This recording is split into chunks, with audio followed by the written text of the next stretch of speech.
He had everything a man could want: money, power, fear. The most dangerous crime boss in Chicago. Men trembled when he walked into a room. Entire city blocks answered to his name. But tonight, while his 8-year-old son sat alone at a birthday cake with unlit candles, Damian Blackwood was in another woman's bed. And he didn't even feel guilty about it. Not yet. Because the worst kind of destruction doesn't arrive like a bullet. It arrives quietly, in the voice of a little boy who says, "It's okay, Dad. I'm used to it." This is the story of a man who conquered an empire and lost everything that actually mattered. If this story hits you somewhere deep, hit that like button and drop a comment with the city you're watching from. I want to see how far this story has traveled. Now stay with me, because this one is going to hurt. The penthouse sat on the 54th floor of the Meridian Tower, and from up there, Chicago looked like something a god had carelessly scattered across a dark table. A million points of light with no particular meaning, beautiful in the way that expensive, empty things always are. The floor-to-ceiling windows caught the wind off Lake Michigan and hummed faintly, a low vibration that a person could feel in the soles of their feet if they stood still long enough. Damian Blackwood hadn't stood still in 11 years. He was sitting on the edge of the bed with his back to the room, shirt unbuttoned, one hand resting on his knee, the other holding a glass of Macallan 18-year that he hadn't touched in 20 minutes. The ice had melted completely. The amber liquid caught the light from the city below and turned it into something warmer than it deserved to be. Behind him, Vanessa Sterling moved across the bedroom with the kind of unhurried ease that came from knowing exactly what she looked like. She was 34 years old, dark-haired, with a quality that photographers spent careers trying to manufacture and never quite got right. There was nothing soft about her beauty. It had edges, it had memory, and right now it was aimed entirely at Damian. She slid her arms around him from behind, her chin resting on his shoulder, her lips close to his ear. "You're doing it again," she said. "Doing what?" "Thinking about leaving." He didn't answer right away. That was answer enough. Vanessa pulled back slightly, but didn't let go. She had learned over the weeks since he had found her again at the Harrington Gallery fundraiser that pushing Damian Blackwood directly got you nowhere. He was like a structure built to resist frontal pressure. You had to come in from the side, from underneath, through the cracks that his authority couldn't quite seal. "You've been here 3 hours," she said, her voice dropping into something quieter, more careful. "And you've been halfway gone for 2 of them. I'm here. Your body is." He set the glass down on the nightstand with a sound that was more controlled than it needed to be. That was Damian all over.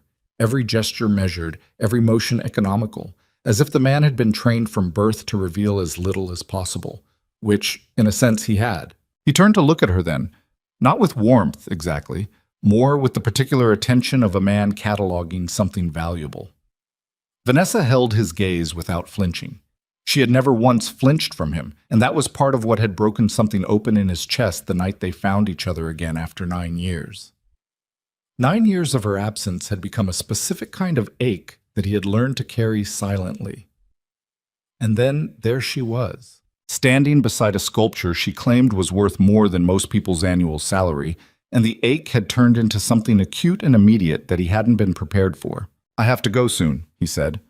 Her expression didn't change. "I know." "Vanessa." "I said I know, Damian." She reached over and picked up his glass, took a slow sip of the watered-down whiskey, set it back down. "I'm not asking you to stay. I stopped asking men for things that have to be given freely a long time ago." He watched her. "That's a rehearsed line." A faint smile. "Maybe it is. Doesn't make it less true." He stood then, moving to the window, and the city rose up to meet him through the glass. 54 floors below, a cab changed lanes on West Wacker Drive. A couple argued briefly on a corner and then walked on. Ordinary lives, moving at ordinary speeds. Damian had not lived at ordinary speeds since he was 19 years old, and Vincent Caruso had put a hand on his shoulder outside a diner in Bridgeport and said, "You're wasted in that factory, kid. I have a use for men who don't scare easy." That had been the last ordinary moment of his life. Every moment since had been something other. His phone buzzed on the nightstand. He didn't move toward it. It buzzed again. Vanessa looked at the phone and then at him. Charlotte? I don't know. You always know. He crossed back to the nightstand and picked up the phone. The screen showed a home number. Marty. The landline at the Blackwood estate in Lincoln Park, a number he associated with formal calls, with things that couldn't be handled through the usual channels. His jaw tightened slightly. He answered. Yeah, Charlotte Blackwood's voice came through clear and steady, which was somehow worse than if it had been shaking. Charlotte's steadiness was not the same as calm. It was the steadiness of a woman who had learned to perform composure as a survival mechanism, who had understood long ago that falling apart in Damien's world was not a luxury she could afford. Ethan is asking for you, she said.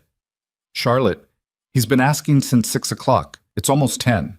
Damien turned away from Vanessa, though in a room that size there was nowhere to actually go. I told you, I had a meeting with the Ferrano investors. It ran long. It always runs long. Not accusatory, just factual. Which was worse. He's been sitting at the kitchen table for 4 hours, Damien. He made you a birthday card. It has a drawing of the two of you at Millennium Park from that one afternoon last spring. He closed his eyes. Just for a second. It was the only concession he allowed himself. It's not his birthday, he said. And the moment the words left his mouth, he understood how wrong they were. Charlotte was quiet on the other end. The particular silence of someone choosing not to say the thing that would end the conversation entirely. No, she said at last. It's not his birthday. He made you a card because he wanted to, because he's 8 years old and he still thinks his father hung the moon, which means one of us is lying to him, and it isn't me. Damien opened his eyes. Vanessa was watching him from across the room with an expression that was carefully neutral. She was giving him the space he needed while also, he knew, noting everything. She had always been exceptionally good at noting everything. Tell him I'll be home in an hour, Damien said. I'll tell him, Charlotte said. But Damien, he's going to be awake. He's going to wait. And if you walk in smelling like... She stopped herself. Reset. Just come home. She hung up first. She always hung up first.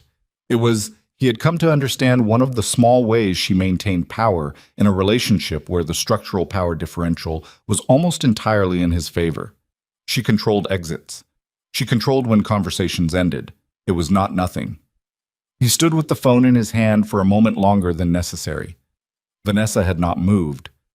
When he turned to look at her, she tilted her head slightly. Go, she said. I'm not... You're already gone, Damien. I can tell by how you're standing. She came toward him and straightened his shirt collar with both hands, an intimate domestic gesture that felt suddenly out of place, as if they were playing at something neither of them fully believed in. Go see your son. We're not in a rush. He searched her face for damage in that statement and found none, or none that she was willing to show. I'll call you tomorrow. I know you will. He put on his jacket, checked himself in the mirror out of pure habit, and walked out of the penthouse without looking back. That was a thing he was very good at, not looking back. He had built his entire professional life on that particular skill, moving forward, making decisions, not revisiting. The elevator descended in near silence. The lobby of the Meridian Tower was marble and chrome and recessed lighting, staffed at this hour by a single overnight attendant who recognized Damien the way service staff in expensive buildings recognize regulars, with a practiced blankness that communicated nothing. Damien walked through without acknowledgement in either direction. His car, a black S-Class that his driver Marcus had idled 2 blocks away to avoid any record of it in the building's parking log, was waiting when he came around the corner. Marcus was ex-military, built like a filing cabinet, and had worked for Damien for 6 years without ever once asking a question that wasn't operationally necessary. He opened the rear door. Damien got in. The city sealed itself around them as Marcus pulled into traffic. Home? Marcus asked. Home, Damien said. They drove in silence through the late-night streets. Chicago at 10:30 on a Wednesday had a particular texture, still busy enough to have pulse, quiet enough that the noise felt deliberate rather than ambient. Damien watched the city through tinted glass and thought about the drawing Ethan had apparently made. Millennium Park. That afternoon in April, he had almost canceled it, had had a conflict with an arms procurement meeting that Sal Marchetti had eventually handled in his absence. He had gone to the park instead, and Ethan had wanted to see the bean, had wanted to see his own reflection stretched and distorted in the curved steel, had laughed at how it made his head enormous and his legs impossibly thin. Damien had stood next to him and seen himself in the reflection too, and for approximately 90 minutes had been a person without complications. He had not been that person since. The Blackwood estate in Lincoln Park was a 4-story brownstone that had been gutted and rebuilt from the interior with the kind of money that doesn't need to announce itself from the outside. The street-facing facade was original limestone, unchanged, blending into the neighborhood with studied restraint. Behind it was something else entirely. A home designed by an architect Charlotte had chosen herself. Warm-toned wood and layered light, and spaces that curved and breathed rather than imposing the cold geometry that Damien's professional life demanded. She had built the interior of that house as a deliberate act of refusal, as a statement about who she intended to be regardless of what he was. He let himself in through the side entrance. The house was quiet, but not dark. There were lights on in the kitchen and in the upstairs hallway. He set his keys on the entryway table and listened. No sound from the upper floors. He moved toward the kitchen. Ethan was not at the table. The card was. It sat in the center of the kitchen island, face up. Damien stood in the doorway and looked at it from across the room for a moment before moving to pick it up. It was construction paper folded in half, the front decorated with marker. 2 figures, one tall and one short, standing in front of what was identifiably the bean, drawn with a kid's meticulous effort to get the shape right. The tall figure had dark hair and serious eyes and was holding the smaller figure's hand. The smaller figure was grinning, gap-toothed, the way Ethan had grinned at 6 and 7 before his adult teeth had started coming in. Underneath the drawing, in the slightly uneven handwriting of a boy who had learned his letters carefully. For Dad, because I miss you. Not I love you, not happy whatever. Just I miss you. Present tense, ongoing. Damien set the card down. He heard Charlotte before he saw her. She came down the back stairs in the quiet, specific way she moved at night. Careful, composed, wearing a gray robe over pajamas, her dark blonde hair pulled back. She stopped in the kitchen doorway and looked at him with an expression that contained no surprise whatsoever. Whatever she had once felt upon seeing him come home, she had either resolved it or buried it deep enough that the surface was now completely flat. He waited until 9:15, she said. Then I told him you'd called and said you'd see him in the morning. Damien looked at her. I didn't call. I know that. A silence opened between them. It was not an unfamiliar silence. It had its own specific dimensions and weight. This particular silence. It had been growing for approximately 14 months, measured from the night Damien had first seen Vanessa again at the Harrington Gallery, though Charlotte didn't know that yet. She knew something. She was not a woman who missed things. But she hadn't named it yet, and he had been careful to give her nothing concrete to name. The Ferrano meeting ran, I don't want to hear about the Ferrano meeting, she said. Not loudly, not dramatically. The way you might decline a second helping of something you've eaten too many times. I want to go to sleep. I have an 8 a.m. with the Whitmore Foundation, and Ethan has soccer at 7:30, which means I'm up at 6. Charlotte, not tonight. She came into the kitchen and opened the cabinet above the refrigerator where she kept chamomile tea, moving past him without touching him, the space between their bodies maintained at a precise distance that was less than accidental. You're here. He'll be happy you're here in the morning. That's what matters right now. Damien watched her fill the kettle. Her shoulders were tense under the robe. He could read Charlotte Blackwood in a way he couldn't read most people. The architecture of her body told him things she had trained her face not to. Right now, her body was telling him that she was very close to a line that, once crossed, would change the nature of things permanently. He registered this. He filed it. He did not act on it.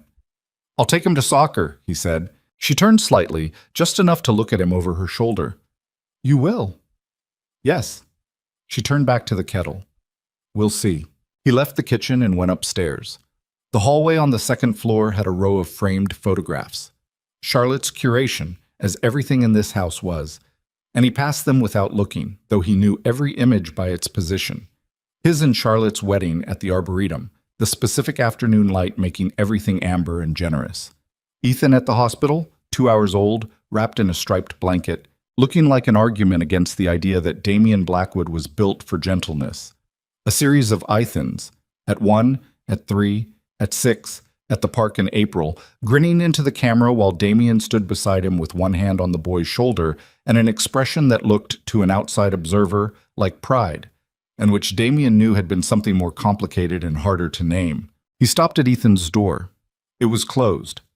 He put his hand flat against it for a moment, feeling the solidity of it, the simple material fact of his son sleeping on the other side.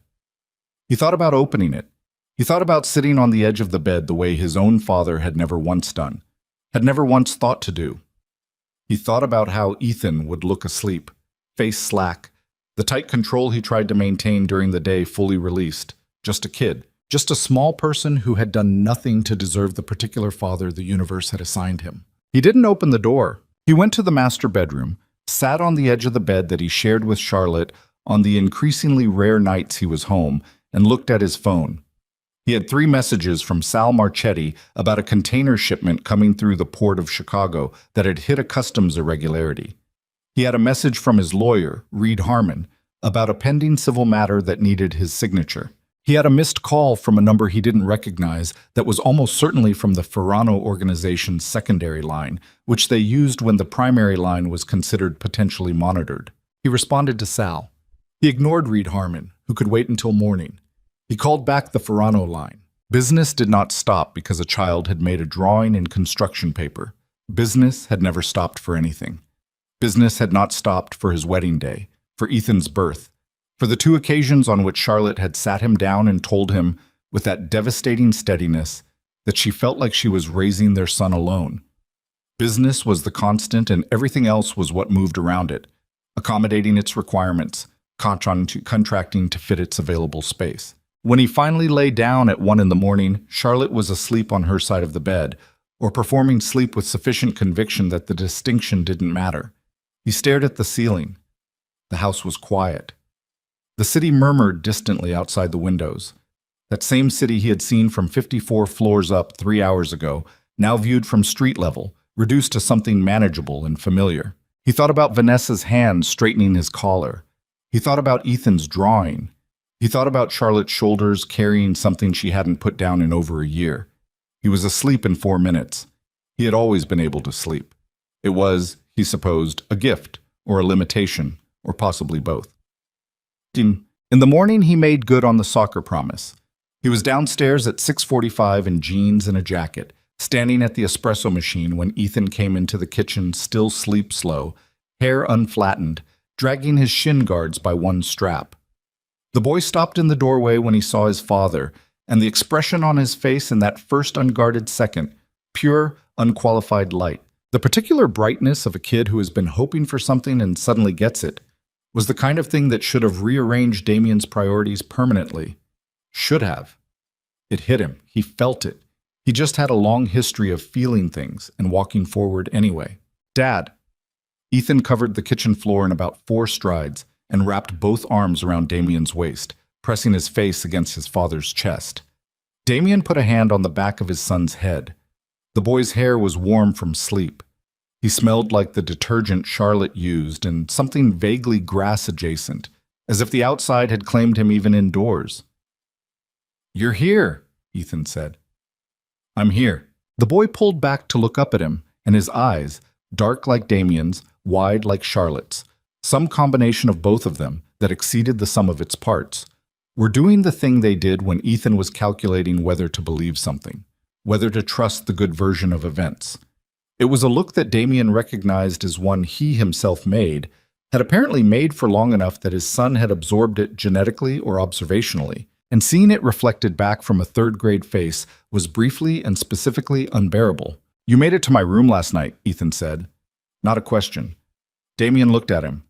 "I looked in. You were asleep." It was not entirely a lie. He had put his hand on the door. Ethan accepted it. 8 years old was still young enough to accept things that had the shape of comfort, even when they weren't quite the real thing. "Did you see my card?" "I did. Do you like it?" "I like it very much," Damien said, and this was entirely true. He had left it on the kitchen island, and when he had come downstairs this morning, it had been moved to the refrigerator, held up by a magnet shaped like the state of Illinois that Ethan had picked out at a rest stop on the way to a fishing trip they had taken 2 summers ago and never repeated. They drove to the soccer fields in Marcus's absence. Damien drove himself when it was just family, a small distinction that he maintained deliberately. In the black SUV that Charlotte had chosen for its safety ratings, and which Ethan had named Gerald for reasons that had made perfect sense to him at age 6 and had stuck since with the adhesive power of childhood logic. Ethan sat in the back with his shin guards finally on and his cleats tied in the knot Charlotte had taught him, talking at speed about something involving a disagreement within his friend group about whether a particular player on his team was good or just appeared good due to what he described, with startling precision, as the confidence effect. Damien listened. He asked questions when they seemed warranted. He had not had coffee yet. The espresso had been interrupted by Ethan's arrival and then abandoned, and his brain was operating at approximately 70%, which was still more than enough to track a third grader's social dynamics. But underneath the listening, he was aware of his phone in his jacket pocket, aware of 3 additional messages from the Ferrano situation that had come in between 6 and 6:45, aware that he had told Vanessa he would call today and hadn't established when, aware that the customs irregularity at the port was the kind of thing that had a narrow resolution window before it became a more serious problem. He was at his son's soccer game. He was also already somewhere else. This was, he had long since accepted, his permanent condition. The question was only ever which somewhere else was pulling hardest on any given morning. The game was on a well-maintained field near Oz Park. There were other parents already there. The particular kind of urban parent cohort that gathered at weekend children's events, equal parts engaged in performing engagement, coffee cups in hand, wearing the casual clothes of people who had thought about what they were wearing. Several of them recognized Damien, and he recognized the recognition, the slight adjustment of posture, the recalibrated energy, the decision some of them made not to approach, and the decision others made to nod in a way that communicated they understood what he was and considered themselves sophisticated enough to be unbothered by it. He stood apart from the main cluster, near the sideline, and watched his son warm up. Ethan played forward, which Charlotte said was the coach's decision, but which Damien suspected owed something to a quality Ethan had that was more Blackwood than Sterling, a particular forward momentum, an orientation toward the problem ahead rather than the problem behind. The kid was fast.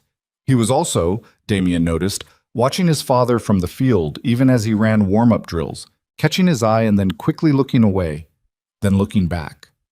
A pattern so transparent and so specifically 8 years old that a person would have needed to be made of stone not to feel the weight of it. Damien stayed for the whole game. He stayed even when his phone buzzed twice with what he recognized as Sal's particular double-tap urgency signal. He watched Ethan score once and miss twice and get knocked down by a kid 6 inches taller and stand up immediately without looking at the ground, which Damien recognized as a thing he himself did and felt something complicated about seeing in his son. He watched Ethan's face when the final whistle went. They had won, narrowly, on a goal by another kid, and the boy came running to the sideline and was briefly and entirely happy in the way that only children and very lucky adults manage to be. The whole body given over to the feeling, nothing held in reserve. Did you see the goal? My goal? Ethan was still breathing hard from the run. 3rd minute, 2nd half. You cut left instead of going straight. Ethan's face. It was almost too much, that face. You saw it. I saw all of it. The drive home, Ethan talked less, content in the particular way of children who have received the thing they needed and no longer require noise to fill the space where doubt had been.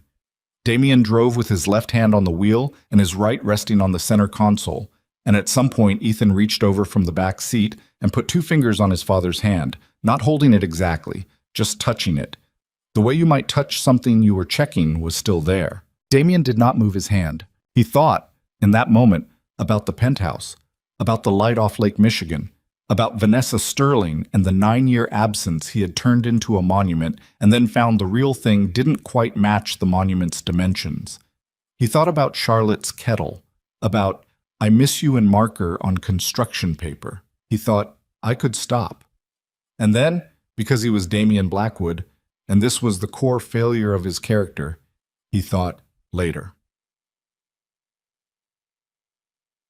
3 days later, he was back in the penthouse. Vanessa had ordered room service.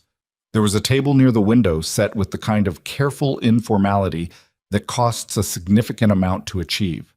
She was wearing a silk robe, seated in the chair she had apparently decided was hers, reading something on a tablet that she set aside when he came in. The ease of it, the way the setting arranged itself around her. That was the thing about Vanessa that he couldn't entirely account for.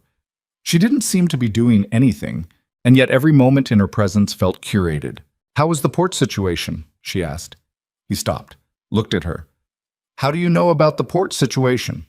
She smiled with one side of her mouth. "Damien, the Ferrano organization has been moving freight through Chicago for 30 years. Anyone in the peripheral business community knows when there's a customs flag. It's not a secret, it's just—" She lifted a hand. "Ambient information." He considered this. He remained standing. "It resolved." "Of course it did." She lifted her wine glass. "Sit down. You're making me feel like you're about to leave a meeting." He sat. The table was between them. The city was behind her, spread enormous and indifferent against the dark.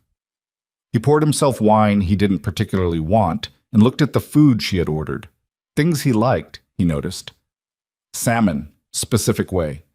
Bread that came from a particular bakery he had mentioned once, weeks ago, in a context he couldn't immediately reconstruct.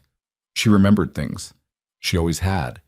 It was one of the qualities that, when he was 19 and falling for her the first time, had felt like intimacy. He was old enough now to understand it was also a form of inventory. "Tell me about when you left," he said. It came out without preamble. He hadn't planned to say it tonight. She looked at him steadily. "We've talked about this. You've summarized it. I want to know what actually happened." A pause. She set down her wine. "My father's debts were not small. When he died, they became mine. I had 3 options: marry badly, work forever, or leave the city and start over somewhere no one was looking for repayment. And I wasn't an option. You were 23 years old and working for Vincent Caruso, who was, at that point, being investigated by the federal task force. You were not a stable solution. I would have handled the debt. At what cost? Not a question." He didn't answer. They both knew the answer. The answer was any cost, every cost, the kind of cost that would have eventually come back around and made everything worse for both of them. "You could have told me," he said. "I know." "But you didn't." "No." She held his gaze without looking away, without looking apologetic. "I was 25 and I was scared, and I made the decision that seemed least catastrophic from where I was standing. I have thought about it many times since." And I would probably make the same decision. She said it without cruelty, just clarity. "Because I had to survive, Damien, the way you had to survive. We learned to survive in the same way, by moving forward and not looking back. And you know that about yourself, so don't sit across from me and make that face like I betrayed you specifically." The honesty of it landed somewhere undefended. He had prepared for several versions of this conversation and not for this one. She had a habit of doing that, arriving on the side he wasn't guarding. "I built an entire marriage," he said, "on the absence of you." The words were out before he understood what they were.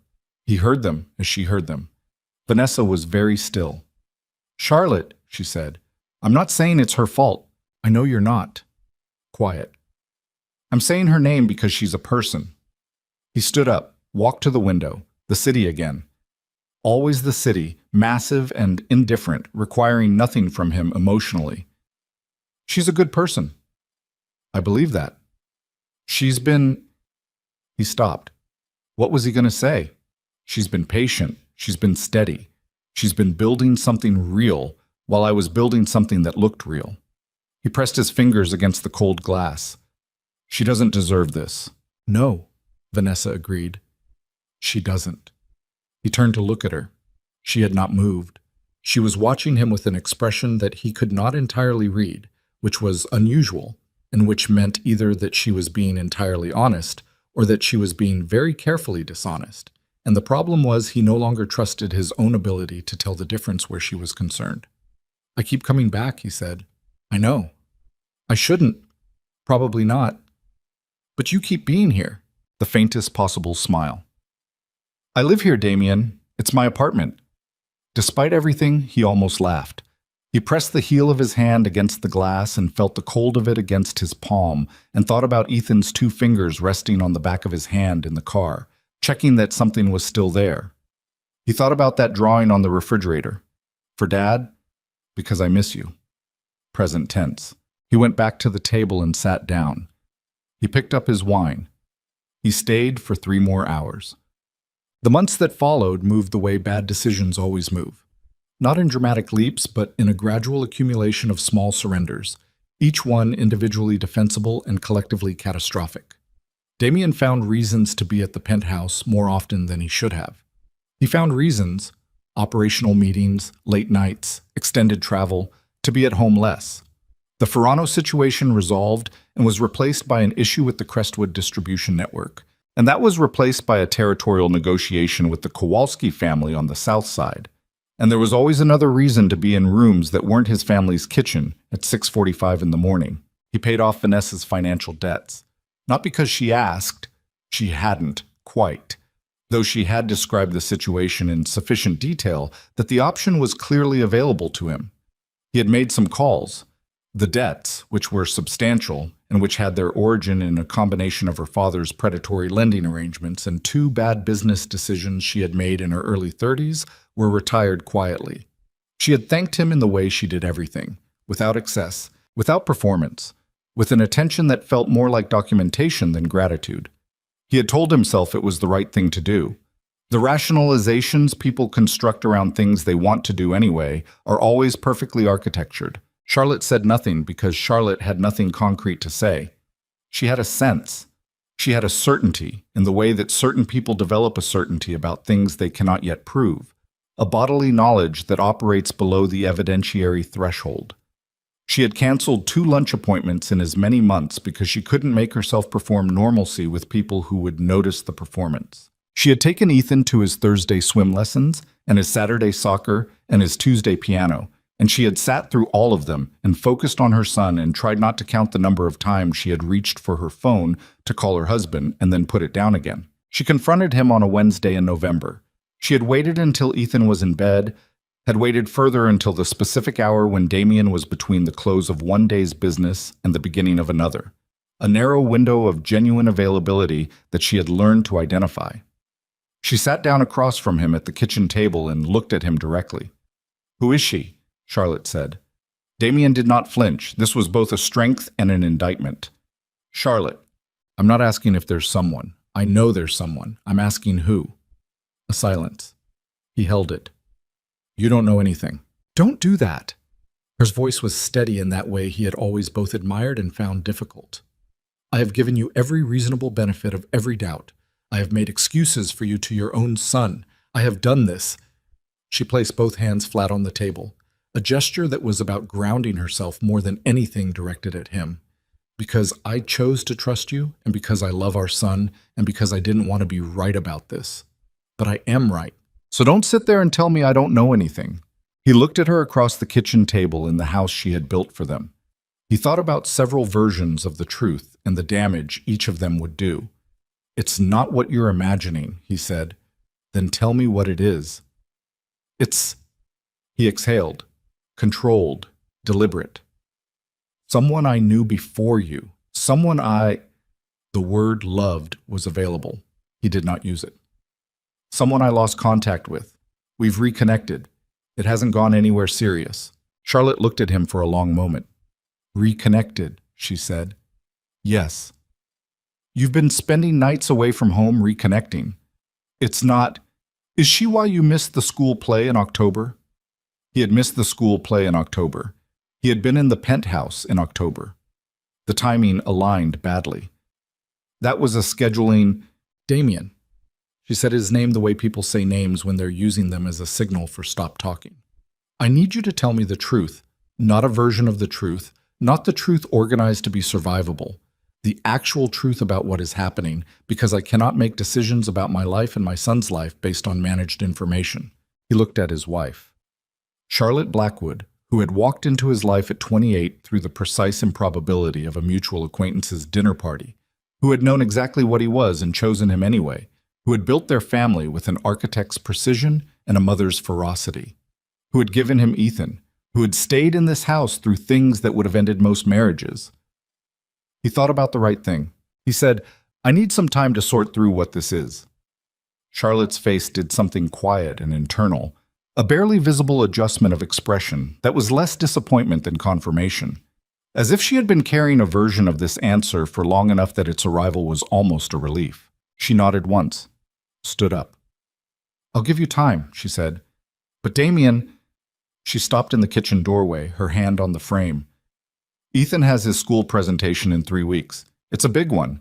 He's been practicing every night. He's going to ask you to be there." She held his gaze. "Don't be the thing he's performing for and looking out at an empty seat for. Don't be that." She went upstairs. Damien sat alone in the kitchen. The card was still on the refrigerator. "For Dad. Because I miss you." He had not moved it, and Charlotte had not moved it, and so it had remained there for 3 months, held up by the Illinois magnet, the marker slightly faded, the 2 figures at the bean becoming part of the permanent texture of the room. He sat there for a long time in the quiet house, in the city that required nothing from him emotionally, and for a moment, a genuine, undefended moment, he felt the weight of what he was doing in a way that wasn't theoretical. It pressed on his chest from the inside. It found the specific place where Ethan's fingers had rested on the back of his hand in the car, and pressed there. He picked up his phone. He put it down. He picked it up again. He texted Vanessa. "Can we talk tomorrow?" She responded in 4 minutes. "Of course. I'll be home." He sat for another hour. Then he went to bed. Upstairs in his room down the hall, Ethan slept with the certainty of a child who did not yet know what was coming. His soccer cleats were by the door. His piano books were on the desk, the pages of the piece he had been practicing for his school presentation dog-eared and annotated in pencil. 3 weeks. He had 3 weeks to get it right. He was 8 years old, and he still thought his father hung the moon. And somewhere in the Meridian Tower, 54 floors above the city, Vanessa Sterling sat with her wine and her tablet and her ambient information and thought about a man who kept choosing her for the wrong reasons and wondered, with the clinical detachment she had developed as a survival mechanism, how much longer before the wrong reasons stopped being enough.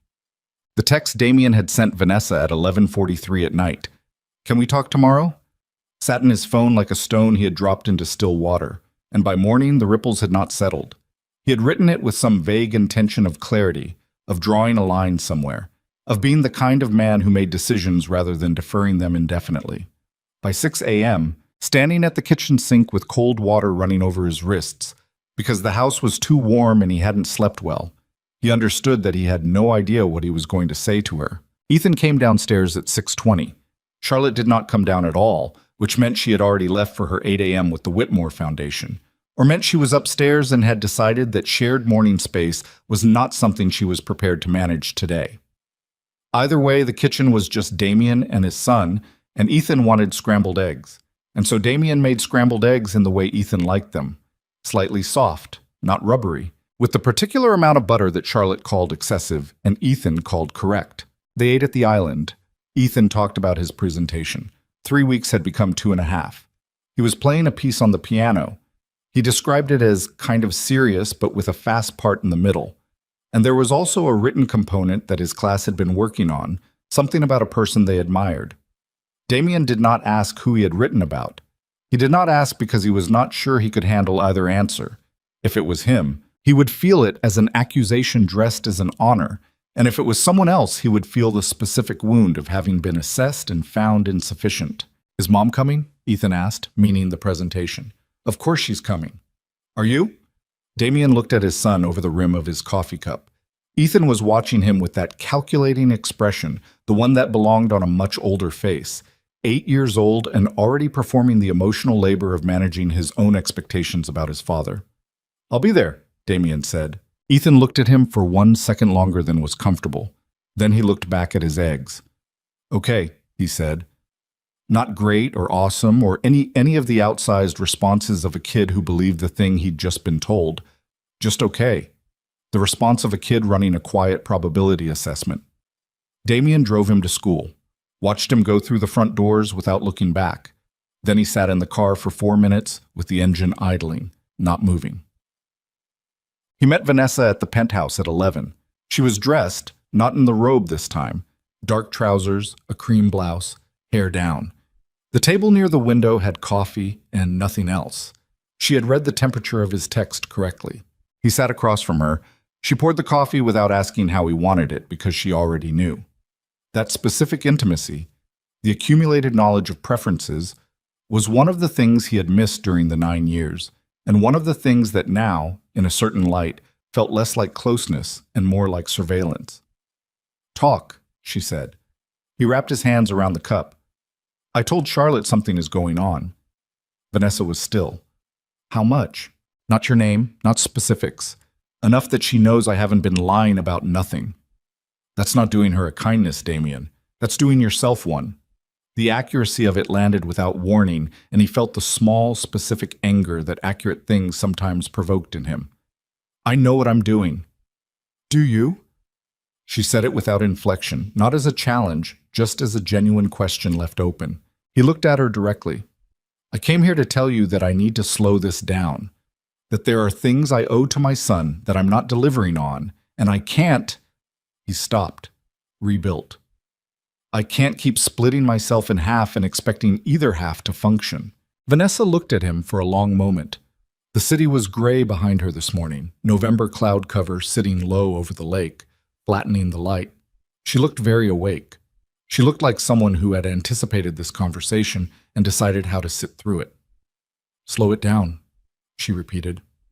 "Yes." "What does that mean in practice?" "It means," he exhaled, "less of this. Less time here. More time being present where I'm supposed to be present. And me. You'd still be—" He heard how the sentence was going and stopped it. "I'd still be available," she finished for him, without heat.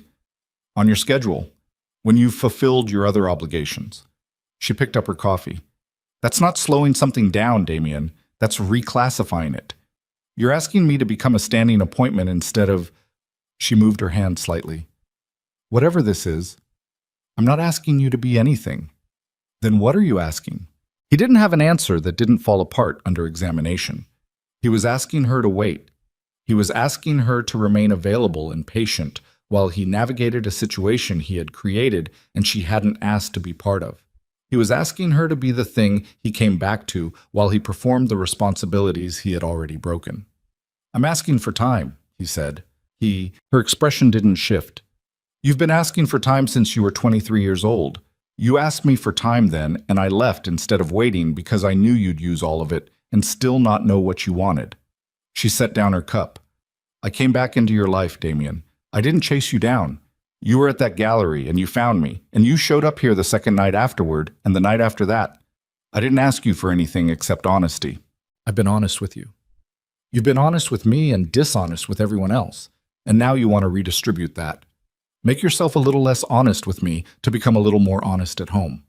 She looked at him steadily. "That's not a solution, that's accounting." He stood up. The chair made a sound against the floor. He walked to the window because there was nowhere else to walk and stood with his back to her and looked at the gray city. "Ethan has a presentation," he said, "in 2.5 weeks. It matters to him. I told him I'd be there." "Then be there." "I'm going to be there." "Good." He turned around. She was watching him with an expression he had not seen from her before. Not the strategic neutrality, not the warm attention. Something with more exposure in it. Something that had a cost. "Don't do this because of guilt," she said quietly. "If you decide to go back and be a present father and a real husband, do it because it's right. Not because an 8-year-old made you feel bad on a Tuesday. You don't get to tell me why I do things. You're right. I don't." She stood. "I'm going to tell you something, and I want you to hear it without defending yourself." She waited until he gave her a minimal nod. "You have been coming here for 3 months, and every time you leave easier than the time before. That first night you were gone before midnight, and you looked like a man walking away from the scene of an accident. Last week you stayed until 2 a.m. and you slept for 4 hours in that bed, and you woke up and had breakfast and left as if it was normal. You are building a life here, Damien, brick by brick, whether you've decided to or not." The room was quiet, a distant horn from the street below, the hum of the building's climate system. "I know that," he said. Do you know what it means? He looked at her, at the apartment, at the table with the 2 cups of coffee, at the way the room had arranged itself around both of them as if they were permanent features. It means I have to make a decision, he said. Yes, she said. It does. He left 20 minutes later with nothing resolved. Charlotte knew before she was told. That was the part that would cost her the most afterward. The knowledge that she had known had been carrying the knowing for months like a weight distributed carefully across her body, so no single part of it would break, and had chosen to wait rather than act because she had wanted to be wrong. She had a friend named Diana Holt, a woman she had known since graduate school, who worked in development at the same foundation where Charlotte had been increasingly putting her professional energy since Ethan had started school. Diana was smart and direct, and had been watching Charlotte's face in meetings for the past 6 weeks with the specific attention of someone who knew the difference between tired and crushed. They had lunch on a Thursday at a small restaurant in Wicker Park, the kind of place with no tablecloths and very good soup, and Charlotte arrived intending to talk about the Whitmore grant proposal, and instead, somewhere between the 2nd cup of coffee and the check, found herself saying, "I think Damien is in love with someone else." Diana did not look surprised. That was its own communication. "How long have you known?" Diana asked. "Months." Charlotte turned her cup on the table. "Since about September. There was a quality of absence, not just the missing dinners and the late nights. Those were there before. This was different. He started being present in a way that he wasn't really present, like he was always partially somewhere else." "Have you talked to him?" "I confronted him 3 weeks ago. He admitted there was someone he knew before me." Diana's mouth pressed together. "That's harder." "Yes. Because it's not just an affair. It's a history." "Yes." Charlotte said it quietly. She was looking at the table. "He says he needs time to figure out what it is. I said I'd give him time. And then I went home, and I watched Ethan practice his piano piece, and I thought—" She stopped. There was something in her chest that pressed upward, and she held it down with the particular discipline she had been exercising for months. "I thought, this child deserves better. Whatever happens between me and Damien, this child deserves to not be an afterthought in his own family."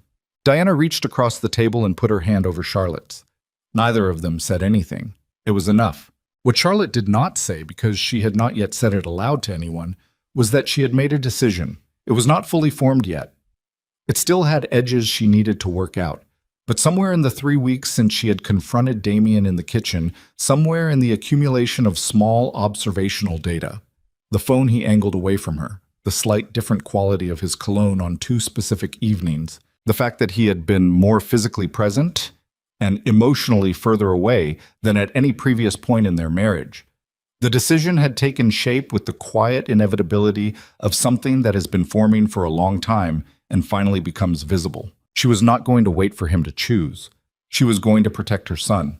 She just needed one more confirmation, one more undeniable fact to place beside the ones she already had. She got it on a Sunday afternoon 3 days before the presentation. Damien had told her he was at a meeting with Reed Harmon, the lawyer, working through something related to the Crestwood restructure that apparently required a weekend. Charlotte had nodded. She had packed Ethan's swim bag and driven him to the pool and sat in the observation area above the lanes while her son moved through the water with the efficient, slightly uncoordinated stroke of a child still learning how to make his body do the thing he was asking it to do. Her phone was in her hand. She was not on it. She was watching Ethan. But she had the previous week asked a man named Glenn Foster to make some inquiries. Glenn was a private investigator who had done work for the foundation in a contractual dispute 2 years ago, and Charlotte had kept his number in her phone with the awareness, which she hated herself for, that she might someday need it for a different purpose. She had called him on a Wednesday. She had given him the basic parameters. She had told herself she was being practical rather than vindictive, and mostly believed it. Glenn texted her during Ethan's swim practice. A single message. Confirmation confirmed. Name, location, dates. Full report by Tuesday. Charlotte read it, put her phone face down on her leg, looked up at the pool. Ethan was doing a flip turn at the far end, pushing off the wall, coming back toward her. He hadn't seen her looking at her phone. He hadn't seen her face in the moment before she controlled it. He broke the surface near her end of the pool and looked up at the observation window and waved both hands, the way he always did when he spotted her. She waved back. Her face was entirely normal. She was very good at this. She drove him home and made pasta for dinner and helped him run through his piano piece twice and read to him from the book they were currently working through. A novel about a boy who discovers his ordinary town has a completely extraordinary history running beneath it. And when she turned off his light at 8:30, she sat on the edge of his bed for a moment longer than usual. "You're going to do great Thursday," she said. The presentation was Thursday. "I know," he said, with the offhand confidence of a kid who has practiced hard enough that he has crossed the line from anxious into certain. Then softer. "Is Dad coming?" "He said he is." Ethan nodded, pulled his blanket up. "He said that before, though." Charlotte looked at her son in the low light. 8 years old, already building his probability models, already learning to hedge. "I know," she said. "I know he did." She kissed his forehead, left the door open 3 inches, the way he still liked it, went downstairs. Damien was not home. He had texted at 6. Running late at Reed's. Don't wait on dinner. She had not waited. She sat in the kitchen with the full report that Glenn Foster had delivered digitally, because he was efficient and thorough, and had apparently decided that Tuesday was a flexible concept when the information was ready. The report was 7 pages. She read it once, carefully, the way she read grant proposals and foundation documents, linearly, completely, without skipping ahead to conclusions. She understood the facts. She understood the timeline. She understood the financial component, the paid debts, the specific hotel records, the duration of a relationship that had been running in parallel to her marriage for 3 months, though the preliminary groundwork had almost certainly begun earlier at the Harrington Gallery event, which she now recalled Damien attending alone on a night he had described afterward as routine. She closed the report, placed her phone on the table, folded her hands over it. The house was quiet. The refrigerator made its small ambient sounds. On the refrigerator, visible from where she sat, the construction paper card had been there for 3 months. For Dad, because I miss you. The marker was definitely fading now. The 2 figures at the bean were becoming slightly indistinct at the edges, the way things do when they've been exposed to light for long enough. Charlotte looked at it for a while. She thought about the woman she had been at 28, sitting at a different table in a different city, making a decision to love a complicated man because she believed that love, applied with enough patience and precision, could build something real. She thought about whether she had been wrong to believe that, and decided she hadn't been wrong exactly. She had been incomplete. She had believed in her own architecture and not accounted for the fact that you couldn't build something real with someone who kept half his materials somewhere else. She heard the front door at 11:15. Damien came through the kitchen with the particular quality of a man who does not know he is being seen clearly. He looked tired and also lit from something internal, and Charlotte recognized that internal light for exactly what it was and felt it settle like cold water through her chest. "How was Reed's?" she said. He looked at her, registered her tone, recalibrated in real time. "Long. The Crestwood thing is complicated." "I'm sure it is." He moved to the counter, poured water. His back was to her. "Ethan in bed?" "Since 8:30. "Good, He turned, saw her face. His own went carefully neutral. "Charlotte. 3 months, she said. The Harrington Gallery, September 14th. A hotel on Michigan Avenue the following night. Then the penthouse on Meridian Tower, which she apparently rents long-term." She watched him. "Vanessa Sterling, 34. Previously of New York. Financial difficulties resolved approximately 6 weeks ago through an intermediary your lawyer arranged." The silence was absolute. Damien set down the glass. His jaw was working, but no sound came out. It was, Charlotte thought, the first time she had seen him genuinely wordless. Even in their worst arguments, he had always had words, always had the architecture of deflection and careful partial truth. Right now, he had nothing. "I'm not doing this to punish you," she said. "I want you to understand that. I'm doing this so we both know exactly where we are." She stood up. Her hands were steady. Her voice was steady. Under her sternum, something that had been tightly wound for 3 months was either releasing or tearing. She couldn't tell which yet, and it didn't matter, because either way her course was fixed. "Thursday is Ethan's presentation. You told him you'd be there." You told me you'd be there. She looked at him across the kitchen that she had designed with an architect and filled with the specific ordinary objects of a life she had built deliberately. Be there. Whatever else is true, be there for your son on Thursday. Because if you're not, she stopped. Not because she was emotional, but because the end of the sentence needed to carry the full weight of what she meant. There will be no more discussions, no more time, no more waiting. She walked past him to the stairs. She did not touch him. She did not look back. Behind her, Damian Blackwood stood in the kitchen of the house he owned and felt, for the second time in recent memory, something that his money and his authority and his entire assembled infrastructure of power had no mechanism for addressing. It was not guilt exactly. It was something more structural. The sensation of a foundation that has been quietly compromised for long enough that the surface is finally beginning to show the cracks. He looked at the card on the refrigerator. For Dad, because I miss you. Thursday was 3 days away. He picked up his phone. He called Vanessa. She answered on the second ring, and before he could say anything, she said, "She knows, doesn't she?"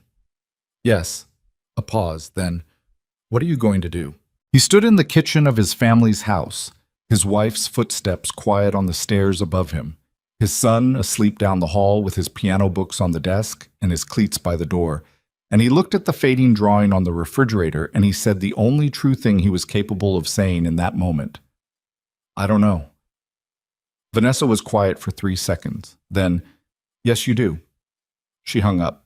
And Damian Blackwood stood alone in his kitchen and understood, with a clarity that arrived too late and too fully to be of any immediate use, that the point he had been approaching for 3 months was no longer ahead of him.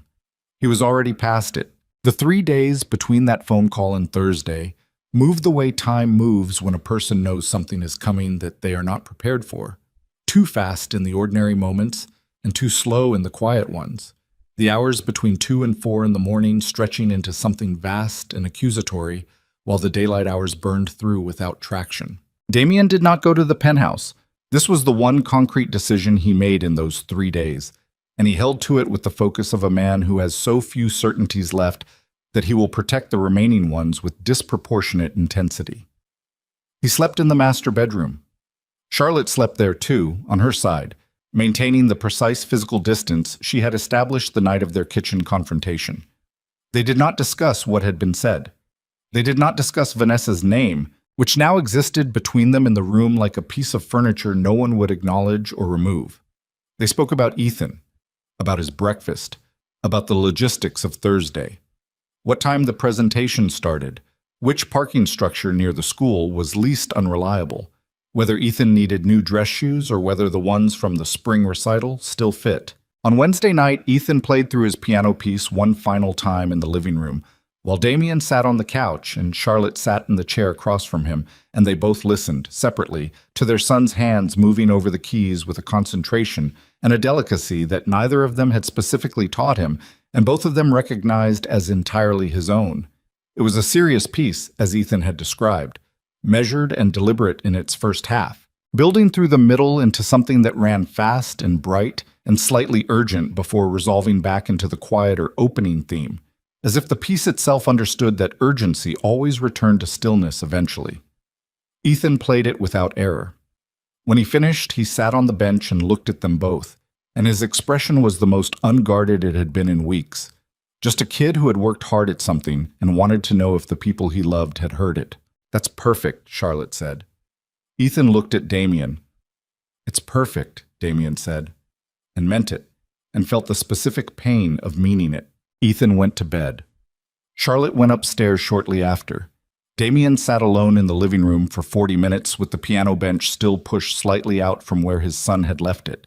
The sheet music open on the stand, the pencil annotations visible from across the room, small notes Ethan had made to himself, reminders about tempo and finger placement, the private working language of a child who had taught himself to be meticulous about the things that mattered to him. He thought about calling Vanessa. He didn't. He thought about calling Sal Marchetti, who had been leaving increasingly pointed messages about a territorial situation on the south side that needed Damian's direct attention. He didn't do that either. He sat in the room where his son had just played something beautiful and tried to locate, somewhere in the accumulated wreckage of the past 3 months. The version of himself that had stood at the bean with an 8-year-old and been a person without complications for 90 minutes. He found it. It was there. But it was behind glass now, the way things are when you've traveled far enough from them that retrieval requires more than intention. He went to bed at midnight. Tomorrow he would be at the presentation. He had promised. He would keep this one. Thursday arrived gray and cold, the kind of November morning that felt like the city was withdrawing into itself. Ethan was up early, dressed in the collared shirt Charlotte had laid out, eating cereal with the focused quiet of a kid managing pre-performance nerves. He didn't talk much. He ran through the opening bars of his piece twice under his breath, fingers moving against the kitchen counter with no sound, pure muscle memory conducting its own rehearsal. "You're ready?" Damien said. Ethan looked up. "I know." Then, "You're coming." "I'm coming." Charlotte drove Ethan to school. The presentation was at 11. Damien had a 9 a.m. call with the Ferrano organization's operations director that he had pushed twice already and could not push again. There was a reallocation of territory on the northwest side that required his sign-off, a meeting that existed because 3 months of Damien's distraction had left certain organizational decisions unmade long enough that subordinates had started improvising. And improvisation in his business was a category of problem that compounded. He would take the call, handle it, and be at the school by 10:45. 45 minutes of margin. More than enough. The call started at 9, and by 9:40, it had metastasized into something that could not be ended in 40 minutes. The Northwest Side situation had a dimension he hadn't been briefed on. Marcus Ferrano's second son had made an informal agreement with a South Side operator named Delwood, an agreement that cut across 2 of Damien's distribution arrangements, and the operations director was reading from notes that made the scope of the incursion sound larger and older than anything he had been told. Damien was standing in his home office, jacket on, keys on the desk in front of him, the physical evidence of his intention to leave sitting 6 inches from his right hand, while his voice went cold and precise, and the call extended from 40 minutes to 50 to 60. At 10:35, his phone showed a text from Charlotte. "Ethan looking for you in the hall. You said 10:45. He texted back one-handed while Ferrano's director talked. "On my way. 10 minutes. He was not on his way. He was in his office. He ended the call at 10:52 by cutting the director off mid-sentence and saying he would follow up at 3 p.m., which was not a resolution but was the only available exit. He grabbed his keys. He was in the car at 10:56. The school was 14 minutes away in normal traffic. Traffic was not normal. There was a water main break on Fullerton that had taken out 2 lanes and backed everything north of it into a grinding, motionless crawl. Damien sat in it. He called Charlotte. She didn't pick up. She was inside the auditorium. The call would go to voicemail. He knew this. He texted, "Traffic, water main. Be there as fast as I can." He watched the cars ahead not move. He hit the steering wheel once with the flat of his hand, a controlled strike that was also entirely useless, and then sat with both hands on the wheel and felt something in his chest that was adjacent to panic, but came from a different origin. Not fear of consequences, but something more immediate and specific. The image of a stage and an empty seat in the audience, and a kid looking out and doing the math. He found alternate routing through side streets. He was parked and out of the car at 11:41. The auditorium doors were closed. Through them, he could hear, distantly, the sound of applause. The between-presentation applause of an audience in the middle of a program, not the ending applause. He pushed through the doors into the back of the room. The auditorium was a school auditorium. Institutional, low-ceilinged, rows of seats, mostly full of parents, and a scattering of siblings, and the particular organized energy of a school event that was proceeding on schedule. On the stage, a girl was finishing something at a lectern, reading from a paper, her voice slightly too loud for the microphone in the way of a child who has been coached to project. Polite applause. She left the stage. A teacher with a program sheet at the side of the stage called the next name, Ethan Blackwood. Damien moved down the side aisle, scanning the rows for Charlotte, for an empty seat near her, for there. He saw her, 4th row from the front on the left side. The seat beside her was empty. He moved toward it. The auditorium was not large, but he was still 15 rows back when Ethan walked onto the stage. His son looked for him immediately. Not the general scanning of a performer checking the audience. A specific search, going directly to the seat beside Charlotte, to the empty seat beside Charlotte, and the expression on Ethan's face in that one unguarded second was not confusion. It was confirmation. It was a child's face doing the thing it does when the probability model has returned the expected result, and the expected result is the bad one. Then Ethan looked up, further back, and found Damien moving down the side aisle, and the expression shifted. Not to relief, not entirely. Something more complicated. Something that said, "You're here, but you're late," and also said, "I knew you'd be late," in a way that was worse than anger, because it was so specifically without surprise. Damien reached the seat beside Charlotte, sat down. Charlotte did not look at him. On the stage, Ethan was arranging himself at the piano bench, and then at the lectern, and Damien could see from 40 feet away the specific way his son's shoulders were set, not relaxed, not loose, but held. Controlled in the way that Damien recognized as his own posture under pressure, absorbed genetically or observationally or both, and the recognition sat in his chest like something pointed. Ethan spoke first, his written component, about the person he admired. He had not told them who he had written about. He spoke about his mother. He spoke about the way she showed up for things. He used those exact words, "She shows up for things," in a voice that was clear and carried and carefully without visible emotion. The voice of a child who has learned that performing emotion in a public setting creates more vulnerability than he is willing to expose. He talked about her patience, her precision, the way she made problems smaller by approaching them directly. He talked about watching her, over the past year, handle difficult things without falling apart. He did not mention his father. Not once, not in passing, not by omission with a trailing silence that might invite an addition. He had written the entire component about Charlotte, completely, with the intentionality of a choice that had been made and not reconsidered. Damien sat very still. Charlotte, beside him, was watching their son with an expression that contained love and grief in equal and indistinguishable parts.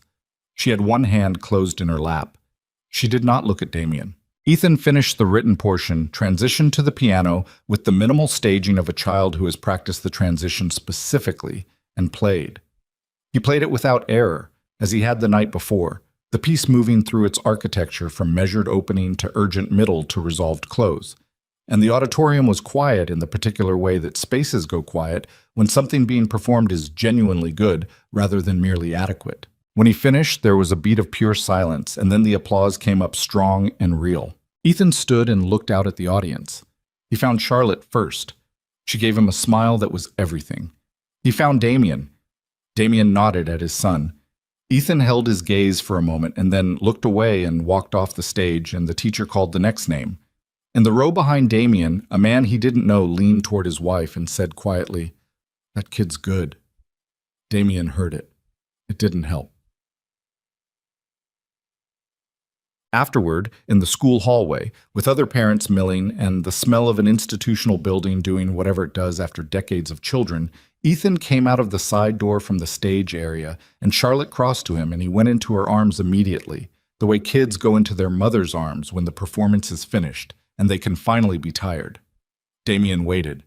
Ethan pulled back from Charlotte and looked at his father. The hallway noise went on around them. "You were late," Ethan said. "I was. The traffic?" "It's okay." The voice was flat and clear and absolutely devastating. "I'm used to it." 3 words. 3 words that Ethan said without drama, without performance, with the exhausted matter-of-factness of a child who has said a true thing he has known for a long time. He had not planned them as a weapon. They were simply what was true. That was what made them land the way they did.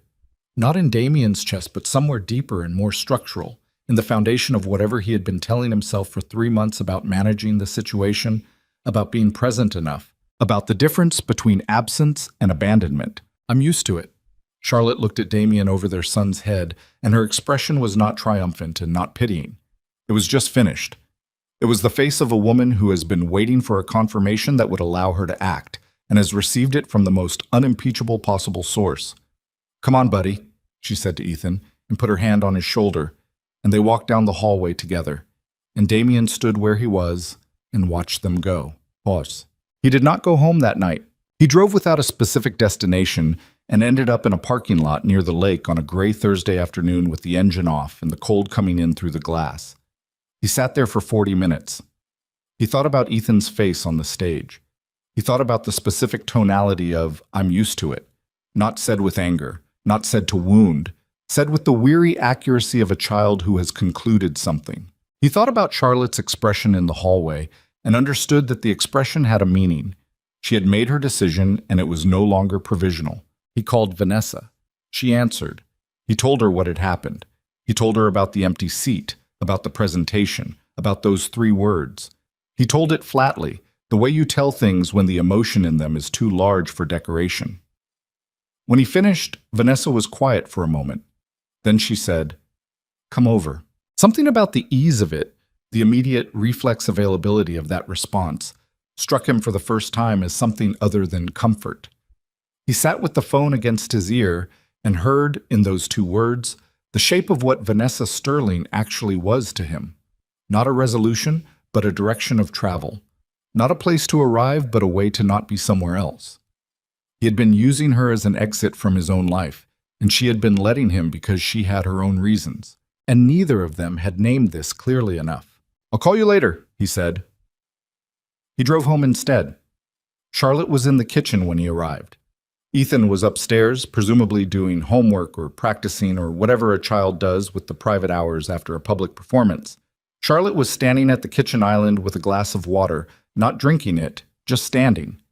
She looked up when he came in, and something in her posture confirmed what he had seen in the hallway. "I have to end it," he said. He said it from the kitchen doorway. "With Vanessa. I'm going to end it." Charlotte looked at him for a long time. "When?" "Now.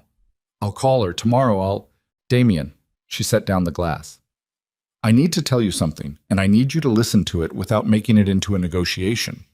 She looked at him with steady eyes that had no warmth left in them.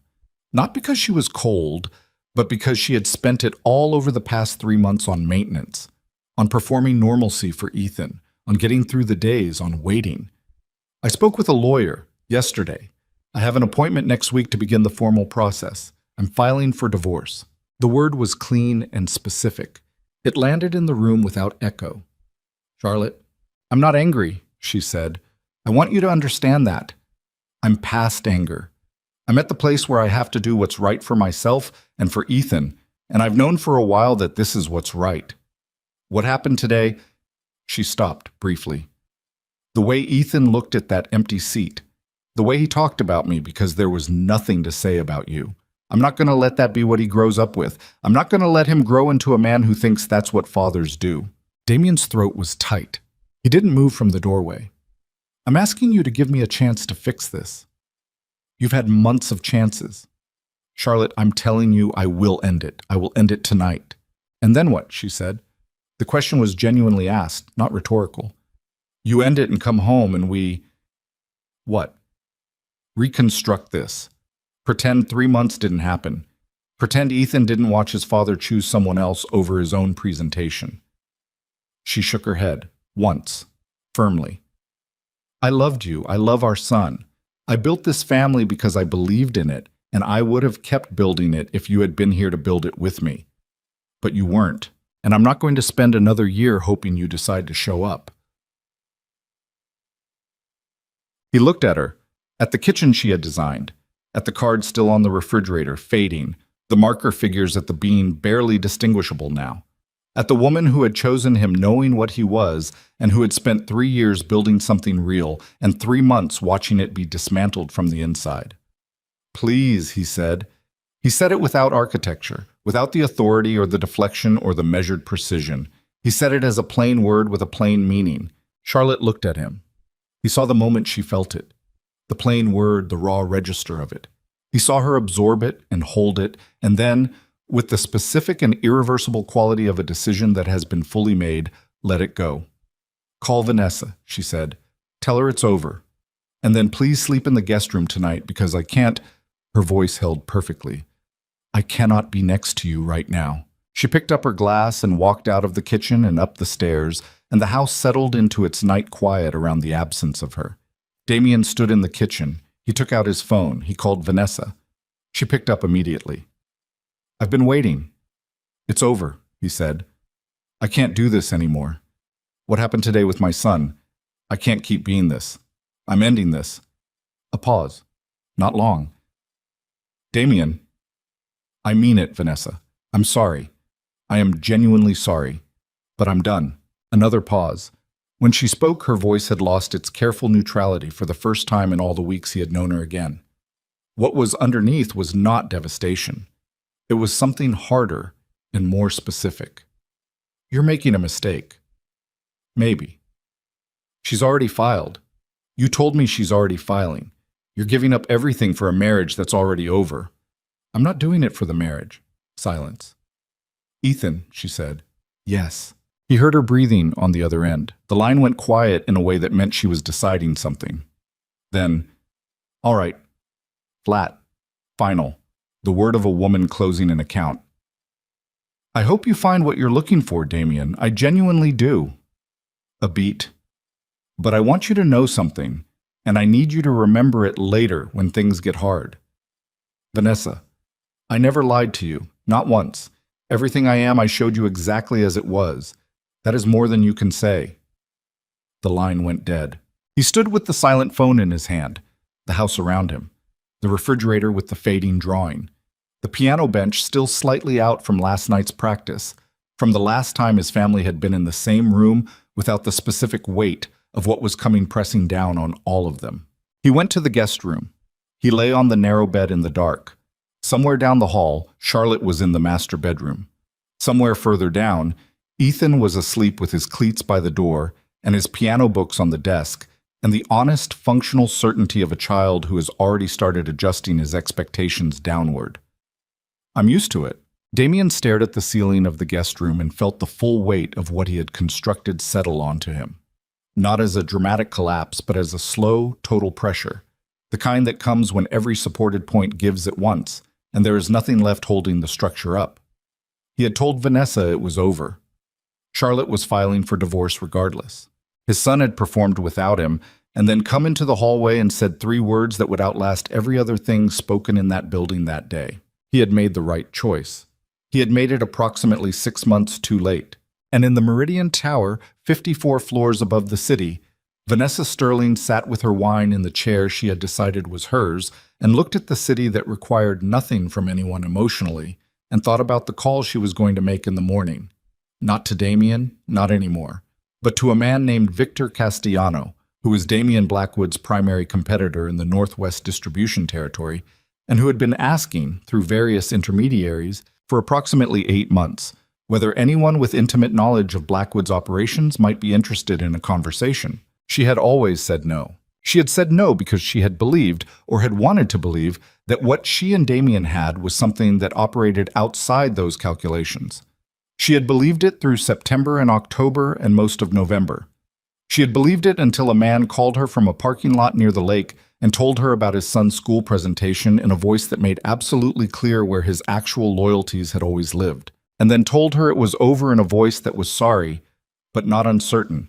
And she had heard in both of those voices the same message. She had never been the choice. She had been the alternative. And the alternative had been selected against. Vanessa Sterling had survived a great many things by refusing to be anyone's alternative. She picked up her phone. She found Castellano's number, which she had kept in a folder she had named, with her characteristic precision, contingencies. She looked at it for a long moment. The city moved below her, indifferent and enormous and requiring nothing. She pressed call. It rang twice. Castellano, said a voice. This is Vanessa Sterling, she said. I believe you've been wanting to talk. The call Vanessa made to Victor Castellano at 11:47 on a Thursday night lasted 31 minutes. Damien would not learn this for another 6 weeks. By the time he did, the damage would already be structural. The 6 weeks between that phone call and the moment Damien understood what had happened were the most deceptively quiet weeks of his professional life. He filed no counter to Charlotte's divorce proceedings. He had Reed Harmon respond formally, but he did not contest the primary terms. He moved out of the Lincoln Park house and into a rented floor of a building in River North, temporary, deliberately impermanent, as if maintaining the transitional quality of the space would keep open some door he hadn't fully decided to close.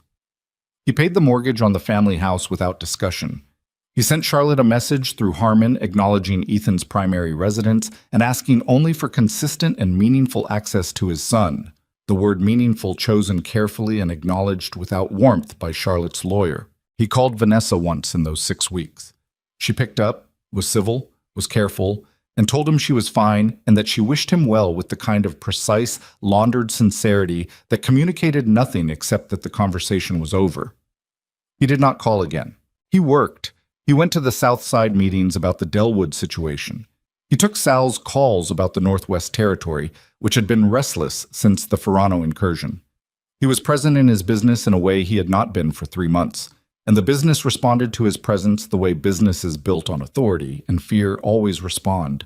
It tightened, settled, returned to its operating rhythm. The Ferrano situation resolved at a negotiating table in a private room above a restaurant in Greektown, and Damien walked out of that negotiation with the Northwest Territory intact and 2 additional points on the port distribution arrangement. Sal shook his hand in the parking lot and said, "Good to have you back." And Damien said nothing because he was not sure where he had been or whether back was the right word for what he was now. He saw Ethan on Tuesdays and every other weekend, per the informal arrangement Charlotte had offered through Harmon before the formal terms were finalized. He picked him up from school on Tuesdays, and they went to dinner, the 2 of them, to a diner near the school that Ethan had selected for reasons involving their specific brand of milkshake. Ethan was cautiously warming. He was not yet fully back. The "I'm used to it" had done something to the boy's baseline trust that would take longer than 6 weeks to repair. But there were moments at that diner table, with the milkshake in front of him and a story about his soccer team's internal politics, when Ethan would look up mid-sentence and find his father listening, actually listening, and something would settle fractionally in the boy's shoulders. Those moments were small. Damien held them with more care than he had ever held anything in his professional life. He was becoming, he thought, something closer to the person he should have been. He was doing it too late and at too high a cost, but he was doing it. Then the call came from Sal at 7 a.m. on a Tuesday in January, and the quiet weeks ended. "Someone talked," Sal said. No greeting. Sal Marchetti did not do greetings when things were wrong. Damien was already dressed, already on his second coffee, the morning having that specific early winter Chicago quality of cold and flat light that made everything look slightly provisional. What kind of talked? The Crestwood routing, the port arrangements, the Kowalski border terms from September. Sal's voice was controlled the way a man's voice goes controlled when what he actually wants to do is not controlled. Castellano has it. All of it. He's been moving on the Northwest since before Christmas, Damien. He had our operating maps. The coffee cup was in Damien's hand. He set it down on the counter with careful precision. His mind was running the information against everything he knew, all of it arriving and sorting at speed. Castellano, Northwest Territory, operating maps, since before Christmas. December. Castellano had been operating on inside information since December.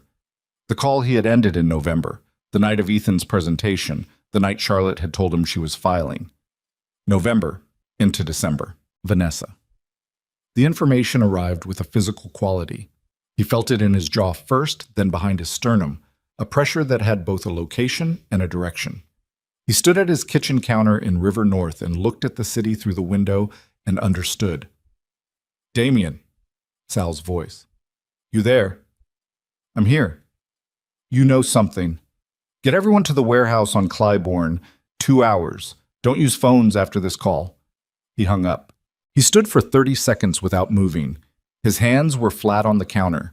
He could feel his own pulse in his palms, steady and fast, the rhythm of a body that had received bad information and was deciding what to do with it. He thought about Vanessa's face across the table in the penthouse in November, the way she had said, "I never lied to you." He thought about the folder on her phone, the one he would later learn she had called contingencies. He thought about her voice on the phone, "That is more than you can say," and understood with total retroactive clarity that she had known, at that precise moment, exactly what she was going to do next. He had told her it was over.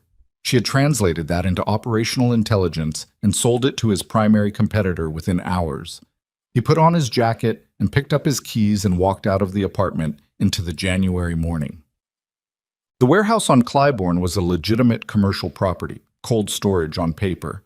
that served as one of 3 locations Damien used for gatherings that required no external documentation. By 9:30, 11 men were inside, including Sal, a logistics coordinator named Price, the Kowalski border liaison, and 4 of Damien's operational lieutenants. The air smelled of concrete and cold, and the particular tension that enters a room when the people in it understand the stakes. Damien stood at the head of a table and laid it out. Not everything. He did not explain Vanessa, did not explain the personal architecture of how the breach had occurred. That information served no operational purpose and would damage his authority in a room that currently needed him to be unassailable. He told them what Castellano had, what Castellano had done with it, and what the current exposure looked like. It was significant. The Northwest distribution routes were compromised. 3 of the port contacts had been approached by Castellano's people in the previous 3 weeks. 2 of them had responded, not fully flipped, but listening. The Kowalski border arrangement had been undercut by a counteroffer that only someone with knowledge of the specific terms could have calibrated. And there was a meeting scheduled, which Sal had learned through a contact inside Castellano's organization, between Castellano and the Ferrano family's secondary leadership, the kind of meeting that was preliminary to an alignment, to the consolidation of territory against a single target. The target was Damien. He let the room absorb this. He watched their faces, the controlled concern of men who were calculating their own exposure within the exposure of the larger organization, the loyalty arithmetic that every man in a room like this performs when the center of gravity shifts. Sal's face was unreadable. Price was looking at the table. The Kowalski liaison was looking at Damien with an expression that was measuring something. "We have maybe 3 weeks before the Ferrano meeting becomes an agreement," Damien said. "After that, the Northwest is gone, and we're defending the port from 2 directions instead of 1. He paused. "So we're not going to let the meeting happen." The room was quiet. "Castellano," Sal said, "how do you want to handle him?" "Not the way you're thinking." Sal raised his eyes. A silent question. "We're not going to war with Castellano directly. That's what this setup is designed to provoke, a retaliation that brings attention, that gives the Ferranos a reason to accelerate the alignment and bring in outside resources. We're going to do this differently." He looked around the table. "We're going to walk into the Ferrano meeting first.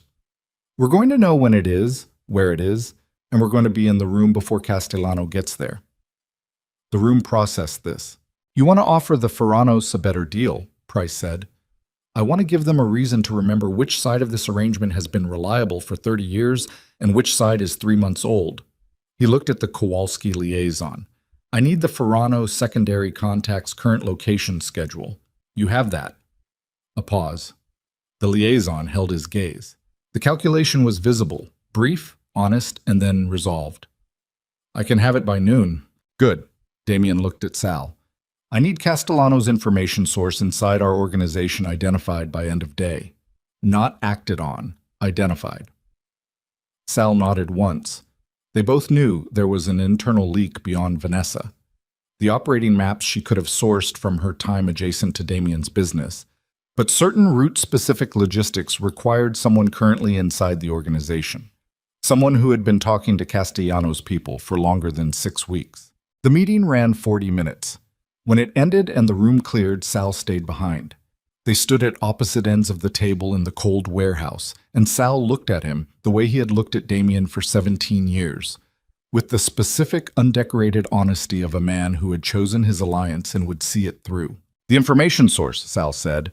"Castellano got inside information on the Kowalski terms, the port arrangements. That's not something from a peripheral contact." He paused. "That's someone who was in the room." "I know." "Someone gave it to a middle party who passed it to Castellano." "Yes." Sal looked at him. "A woman in a penthouse on Meridian Tower isn't in those rooms, Damien." A silence, the warehouse settling in the cold. "No," Damien said. "She isn't." He held Sal's gaze. 2 sources. She had the broad architecture.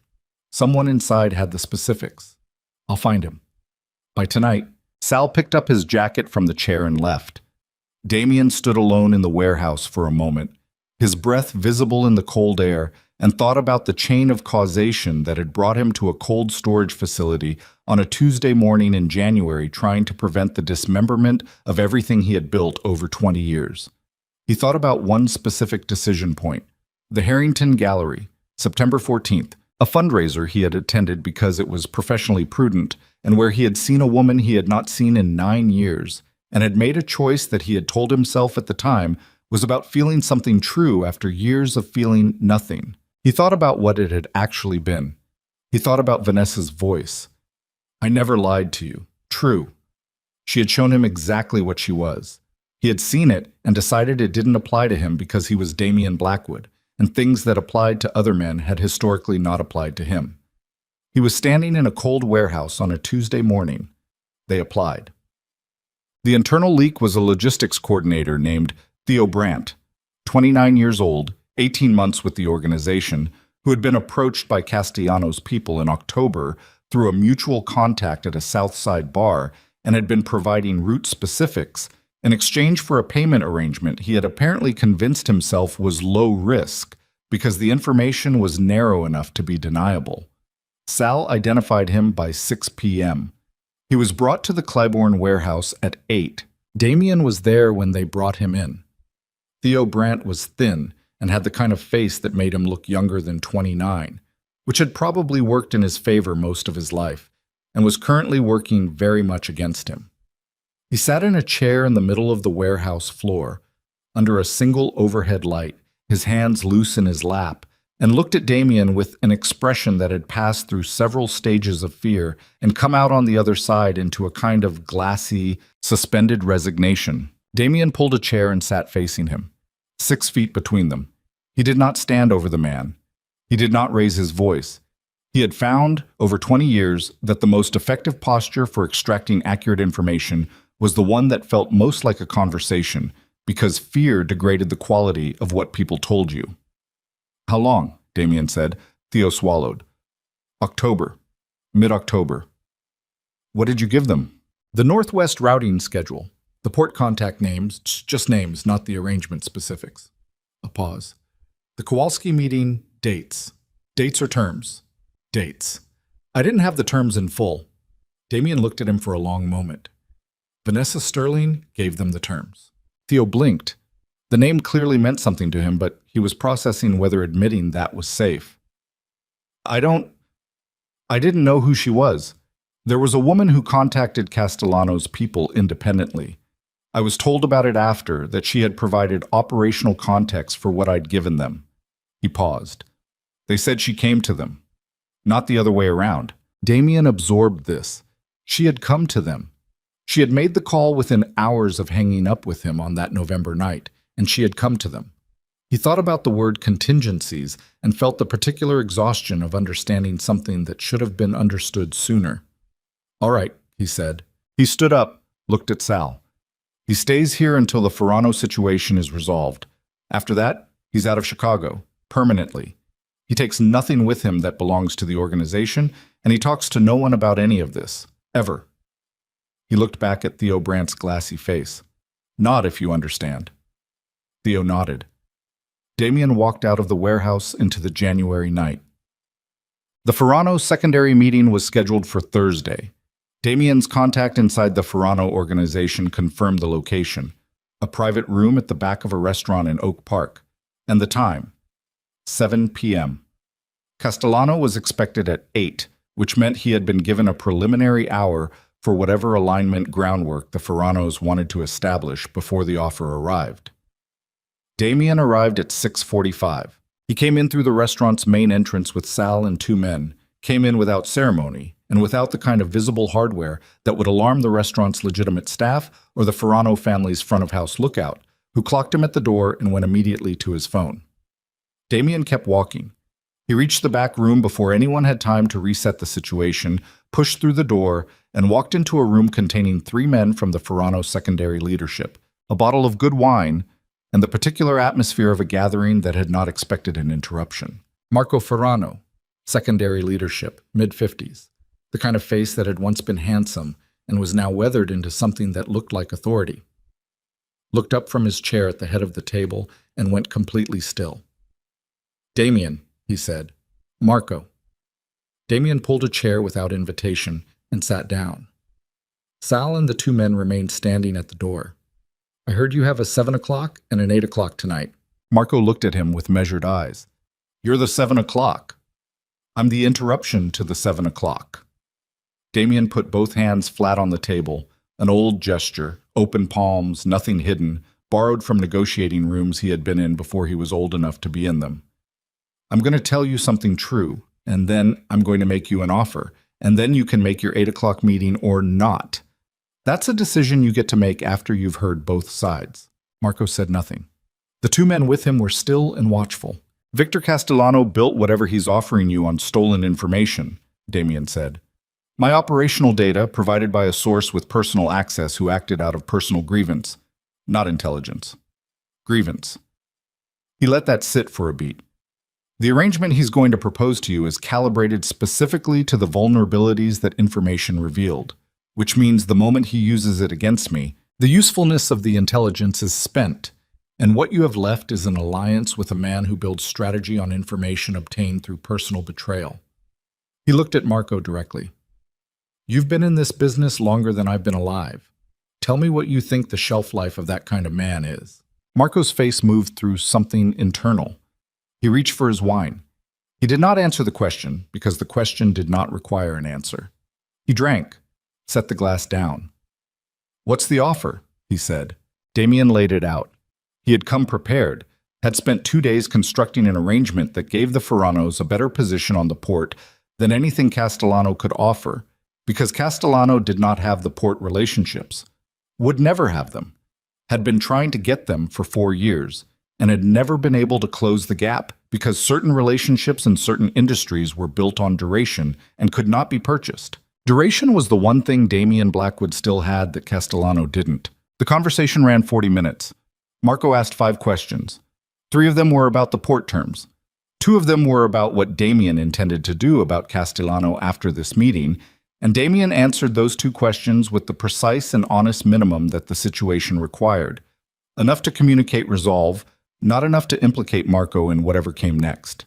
At 7:58, Marco refilled both glasses and pushed one toward Damien.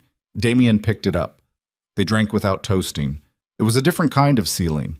At 8:03, Victor Castellano walked into the back room of that Oak Park restaurant, came through the door with 2 men and an arrangement in his head that he had been building for 3 months on the foundation of a woman's phone call, and found Marco Ferrano sitting across from Damien Blackwood at a table with 2 empty wine glasses between them and an expression on Marco's face that communicated with absolute economy that the meeting Castellano had scheduled was not the meeting he was walking into. Castellano stopped. He was a large man, broad through the shoulders, with gray at his temples, and the particular stillness of someone who had learned to absorb surprises without showing them. He showed this one, slightly, a fractional tightening around the eyes, a pause in the forward momentum that lasted less than a second, but was visible to anyone who knew how to look. Damien looked at him across the table. Victor, he said. Castellano looked at him, at Marco, at the glasses. He did the arithmetic that the room required, and when he had finished doing it, his face settled into something that was not quite neutral, but was the closest to it that a man in his position could achieve. Damien, he said. Sit down, Damien said, or don't. That's also a decision you get to make. Castellano stood where he was for a long moment. His 2 men waited behind him. Sal and Damien's men waited at the other door. The room held the specific pressure of a situation that has not yet broken in any direction and could still go several ways. Then Castellano pulled a chair. He sat down. He looked at Damien with the direct, calculating attention of a man reassessing a situation in real time, and Damien held the look without expression, without the performance of dominance that lesser men defaulted to in these rooms, simply held it the way you hold something heavy, with the muscle memory of long practice and without any particular drama. You had inside information, Castellano said. Not defensive. Establishing the fact. You used inside information, Damien said. There's a distinction. A silence. What do you want? Castellano said. Damien told him. He wanted the Northwest incursion rolled back. He wanted the port contacts Castellano had approached left alone for a minimum of 2 years. He wanted the Ferrano meeting, whatever had been on the table before Damien had arrived, understood by all parties as concluded in his favor. In exchange, he would not pursue the question of who had facilitated the intelligence transfer with the kind of thoroughness that would make Castellano's operational situation significantly more complicated. He was not offering friendship. He was offering a boundary, clearly drawn, and the removal of a specific threat from Castellano's immediate future. Castellano listened. His face did almost nothing. When Damien finished, he sat for a long time in the quiet of the room, and Damien could feel the man's calculation. The running of costs against benefits, the assessment of what Damien actually had versus what he was claiming to have, the evaluation of Marco's expression across the table and what it communicated about where the Ferranos now stood. 1 year, Castellano said, not 2. 18 months. Another silence.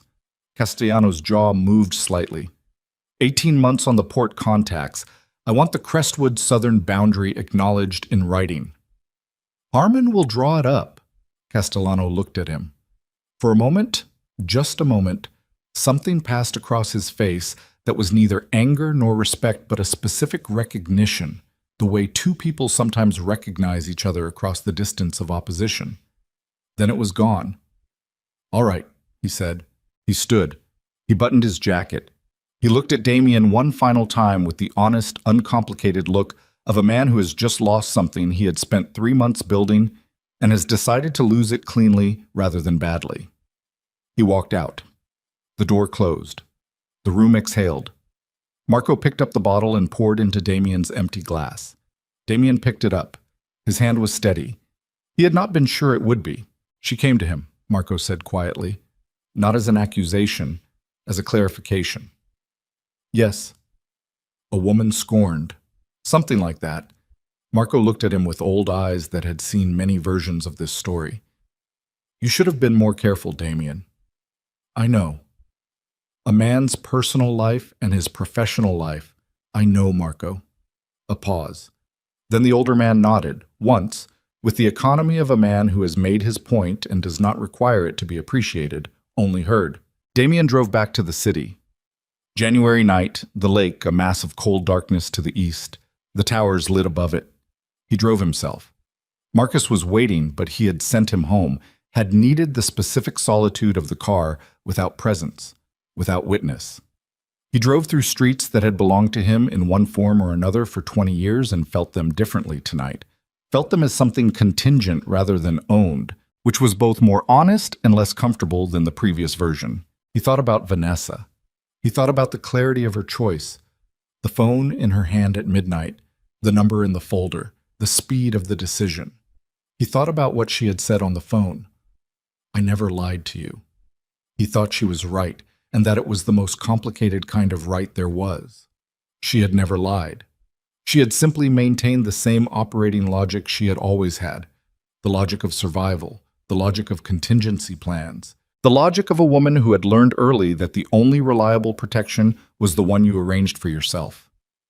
He had known this about her. He had found it, in the beginning, almost beautiful, the precision of it, the self-sufficiency. He had not thought to consider what happened when the precision was turned on him.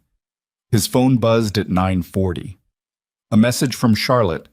It was brief and without warmth, but also without hostility, which he was learning to understand as its own kind of generosity. Ethan asked if you could come to his soccer practice Thursday. Just practice, not a game. Up to you. He held the phone at a red light on Michigan Avenue. The city moved around him, indifferent and enormous, doing what cities do regardless of what happens inside them. He typed back, I'll be there. What time? 3 dots appeared on the screen. Disappeared. Appeared again. 3:30. Don't be late. He set the phone down. The light changed. He drove. The damage to his operation was real and would take months to fully repair. The divorce was proceeding through channels he had stopped contesting. The empire he had built over 20 years was smaller tonight than it had been this morning, and would require patient, unglamorous reconstruction work that was nothing like the original building. He had severed the one personal connection that had cost him all of this. Too late to save his marriage, and too late to protect his son from the particular damage that had already been done. He had been in worse positions. He had not been in a position where the losses were so precisely his own doing. He turned north. River north, the temporary apartment, the narrow bed in the room that was impermanent because he had insisted on treating it as impermanent, as if the temporariness of his living situation was a form of hope he was holding open. He thought about Thursday, 3:30, soccer practice. His son's voice on a Tuesday at the diner, cautiously warming, beginning the long work of reassembling trust from whatever the past months had left of it. He thought about all of it, the glass towers and the cold lake, and the back room in Oak Park, and Vanessa's voice on a phone at midnight and Ethan's face on a stage looking at an empty seat, and he thought, this is what it costs. All of it. This is the exact and complete cost of being the man I have been. He drove through the city that had made him, and that owed him nothing, and somewhere behind him, in the quiet of a Lincoln Park brownstone with warm-toned wood and layered light, a boy who had learned to hedge his expectations was sleeping with his piano books on the desk and his cleats by the door, and the drawing on the refrigerator was almost invisible now. The marker figures at the bean so faded they were barely there at all, two shapes that had once been clearly defined and were now just the suggestion of people who had stood somewhere together once and been, for approximately 90 minutes, without complications. Almost invisible. Not gone.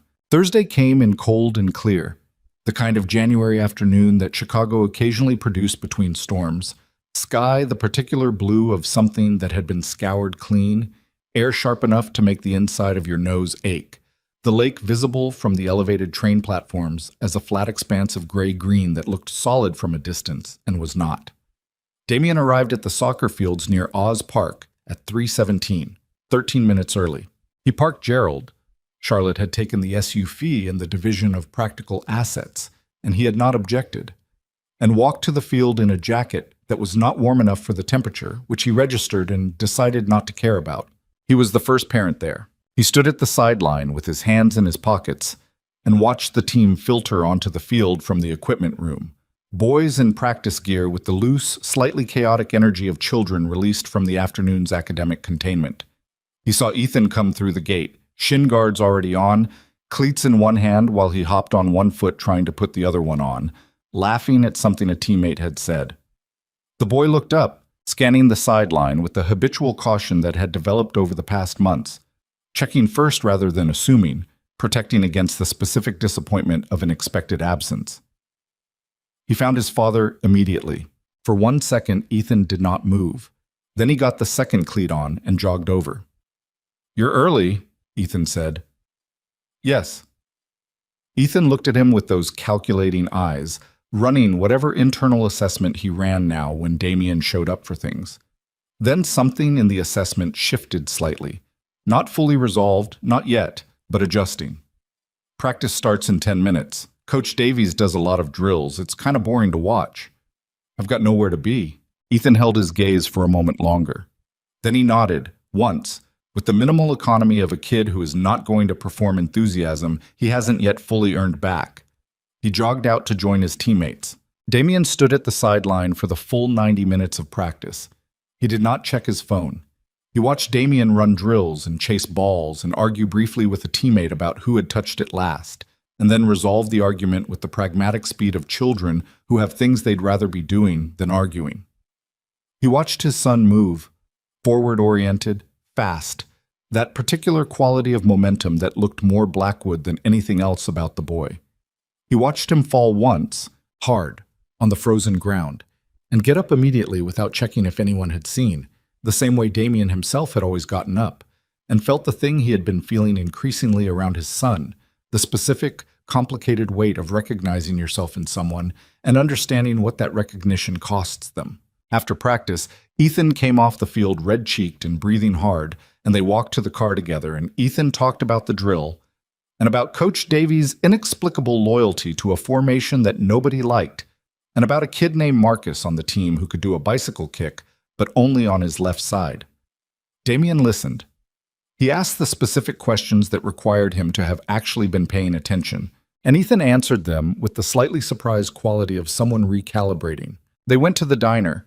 Milkshake in front of Ethan, coffee in front of Damien, the familiar geography of their Tuesday arrangement now occurring on a Thursday, slightly off rhythm but present. The diner was warm and had the particular ambient noise of a place that had been feeding people for decades. Comfortable, undemanding, indifferent to whatever people brought in from outside. Ethan drank his milkshake and looked at his father across the table with the directness that had always been his. "Are you and Mom getting divorced?" he said.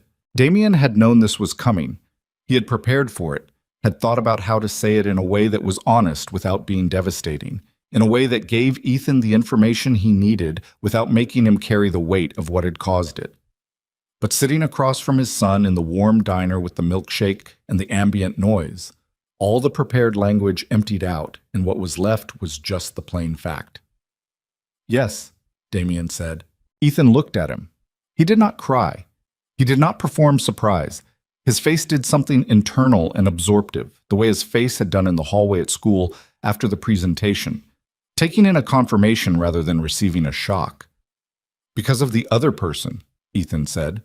Damien went still. "Where did you hear about that?" "I didn't hear it. I figured it out." Ethan turned his straw in the milkshake. "You stopped coming home. Then when you did come home, you weren't." He searched for the word with the particular effort of a child reaching for vocabulary adequate to a grown thing. "You weren't all the way there, and Mom cried once in the kitchen when she thought I was asleep. I heard her." The diner was warm. Damien felt cold anyway, the specific cold of understanding the full scope of what your choices have cost the people around you. "Ethan, I'm not mad," Ethan said. He said it the way children say things they have practiced saying in their heads, carefully, the emotion beneath it present, but held. "I mean, I was mad. I was really mad for a while, but I thought about it a lot, and I think, another search. I think you made bad choices, but you're not a bad person. Mom says those are different things. That people can be not bad and still do things that hurt other people." Damien looked at his son. 8 years old, almost 9. The gap-toothed grin from the drawing had been replaced by most of his adult teeth, and his face was longer now, more specific, more recognizably the face it would have for the rest of his life. He looked like both of them and like neither of them, the way children manage to be entirely themselves despite the genetic material they've been handed. "Your mother's right," Damien said. "I know." A pause. "Are you going to keep coming to things, soccer and piano and stuff?" "Yes." "Even after the divorce is done and it's not—" Ethan's voice shifted slightly, just slightly, the controlled quality of it developing a texture. "Even when it's not because of Mom anymore. Even when it's just because." Damien understood the question. He understood that his son was asking whether his father's presence had ever been about him, or whether it had always been about the structure that surrounded him. He understood that Ethan had been asking this question, in various forms, for months, and that no version of the answer he had given had yet been entirely satisfactory. "Especially then," Damien said, "because you're the reason. You've always been the reason I should have been showing up. I just took too long to understand that." Ethan looked at him for a long time. The milkshake was almost gone. A waitress passed with plates of food for the booth next to them. The diner noise continued its comfortable indifference. "Okay," Ethan said. Just that. But it was a different okay from the one in the hallway. Not the flattened okay of a kid protecting himself from disappointment, but the provisional okay of a kid who has decided to extend a small, cautious amount of credit and will be watching closely to see what's done with it. Damien drove him home afterward.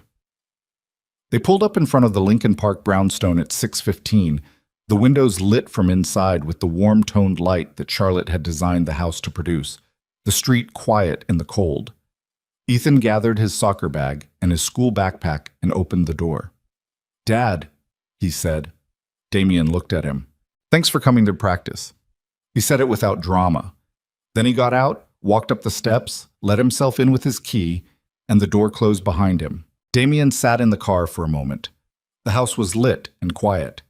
Through the front window he could see, briefly, Ethan's shape moving through the entry hall into the kitchen, where the refrigerator stood with its Illinois magnet and the ghost of a drawing that had been there so long it had become part of the room's permanent inventory, even after Charlotte had finally, gently taken it down.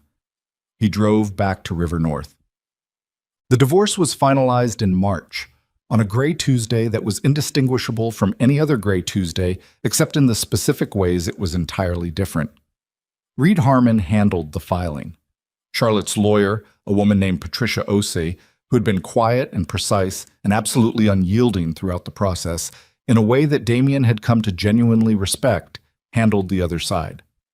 The terms were what they had been since January: primary residence with Charlotte, consistent and meaningful access for Damien, the house remaining Charlotte's, a financial arrangement that Reed had described as generous, and that Damien had approved without revision because it was correct, and because arguing over it would have cost something he no longer had available to spend.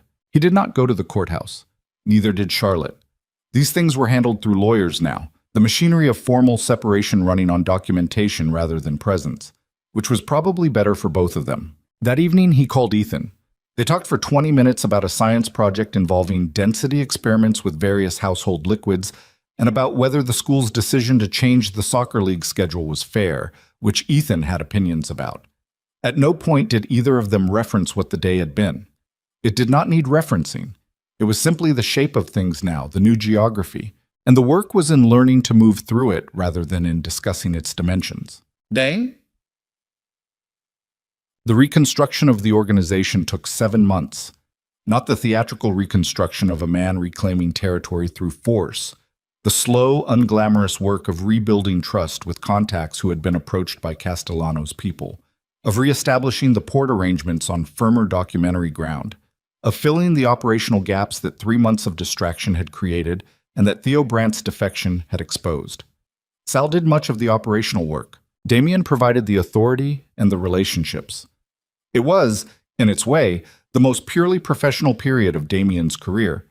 He brought nothing to work except the work, which turned out to be enough and more than enough. Castellano honored the 18-month boundary, whether out of genuine respect or simply the pragmatic recognition that the Ferrano alignment had closed as an option and the cost-benefit of continued aggression had shifted. It held.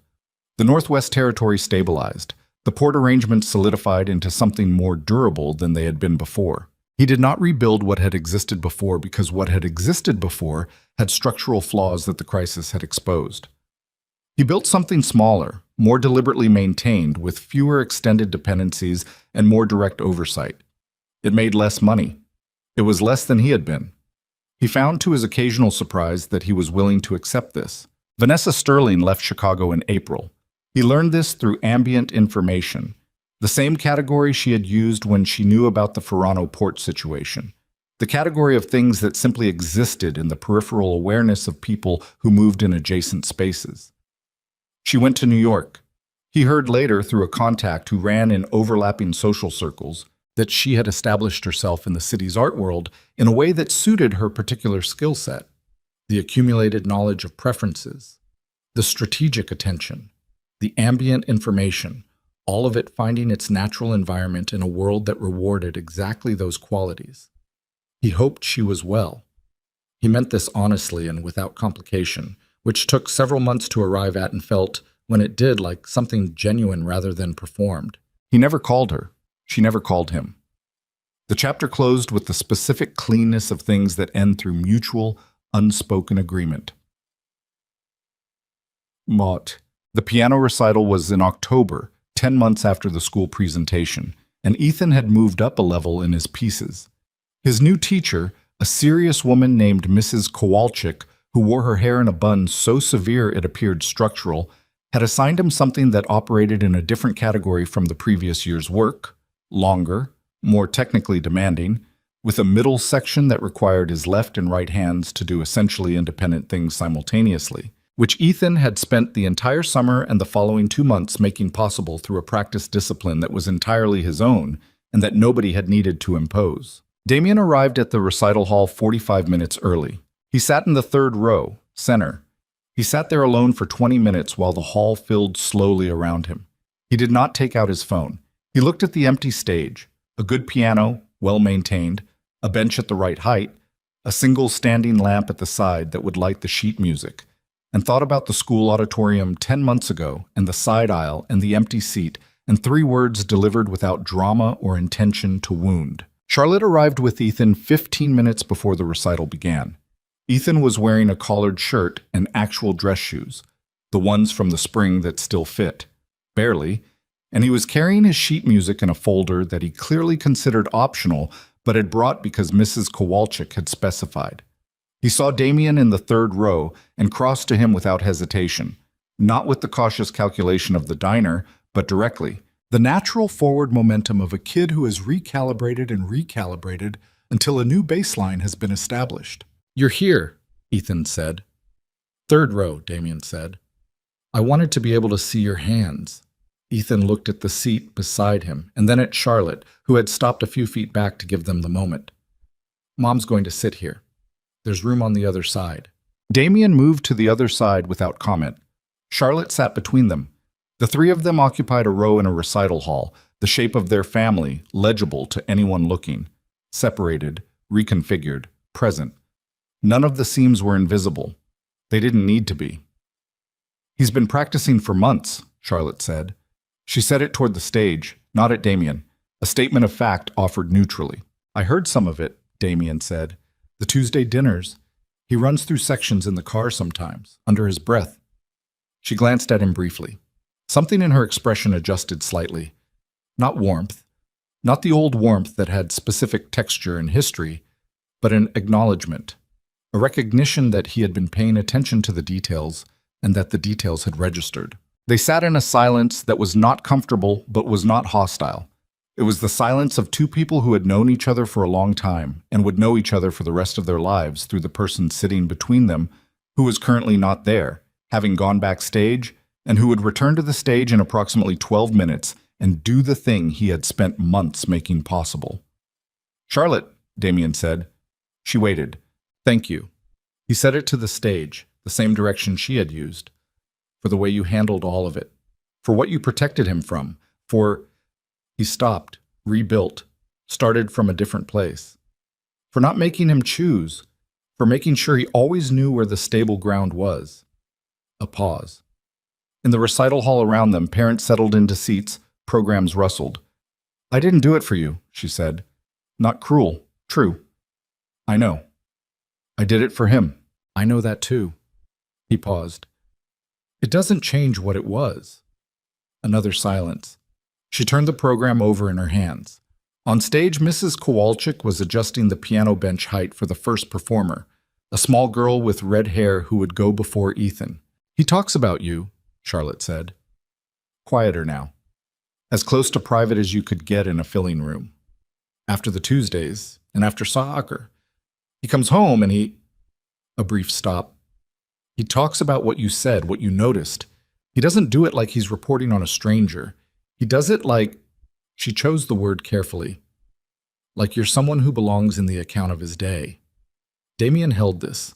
It landed somewhere it was going to stay. "I'm trying," he said. It was the plainest true thing he had. "I can see that," she said. Also true. Also plain. The recital began. The red-haired girl played something cheerful and technically clean. Two other children followed. Then Mrs. Kowalczyk announced Ethan, and he walked onto the stage with the particular quality of focused calm that Damien had been watching develop in his son all year. Not the brittle performance of a child suppressing anxiety, but something more solid, the calm of a person who has done the preparation and trusts it. He sat at the bench. He adjusted it slightly, one notch lower, the specific adjustment Mrs. Kowalczyk had apparently taught him to always check. He placed his hands in his lap for a moment, not on the keys. He breathed, just breathed, visibly.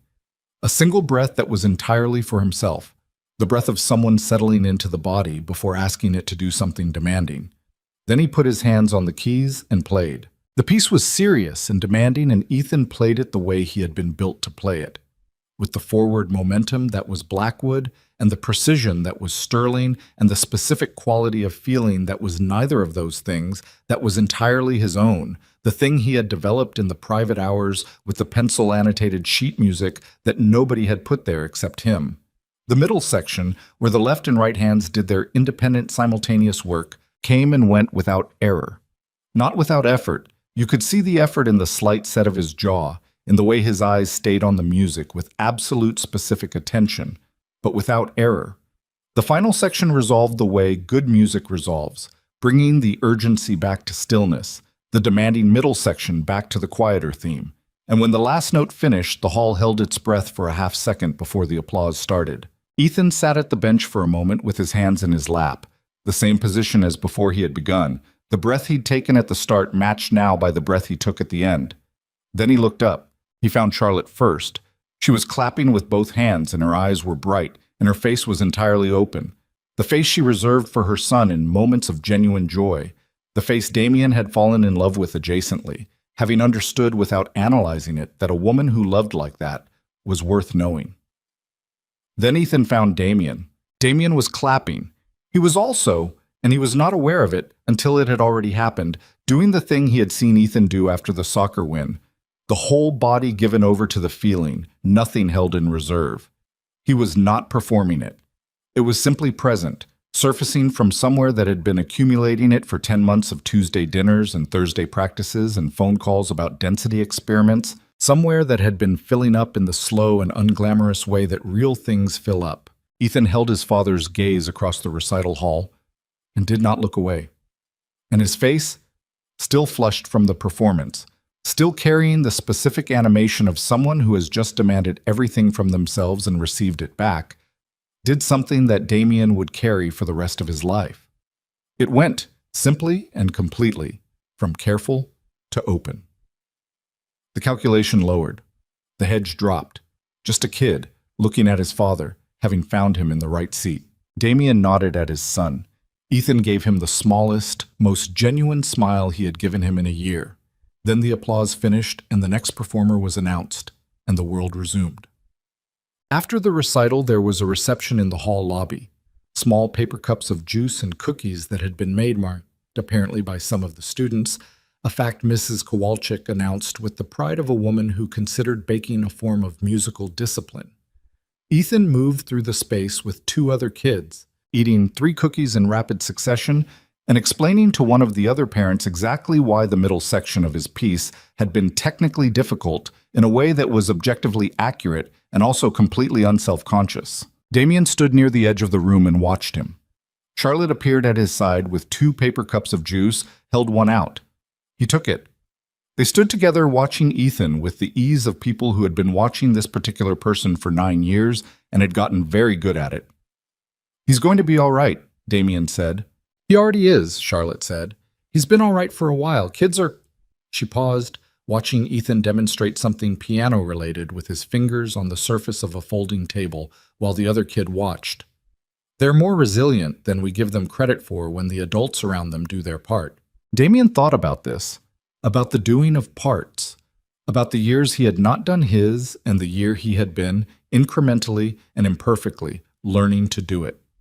"I'm going to keep doing it," he said, "showing up, being in the right seat. I know I don't get credit for what I should have been doing all along." "No," she agreed. "You don't. I'm not asking for credit. I'm just—" He looked at his son, saying it out loud. "So it's said."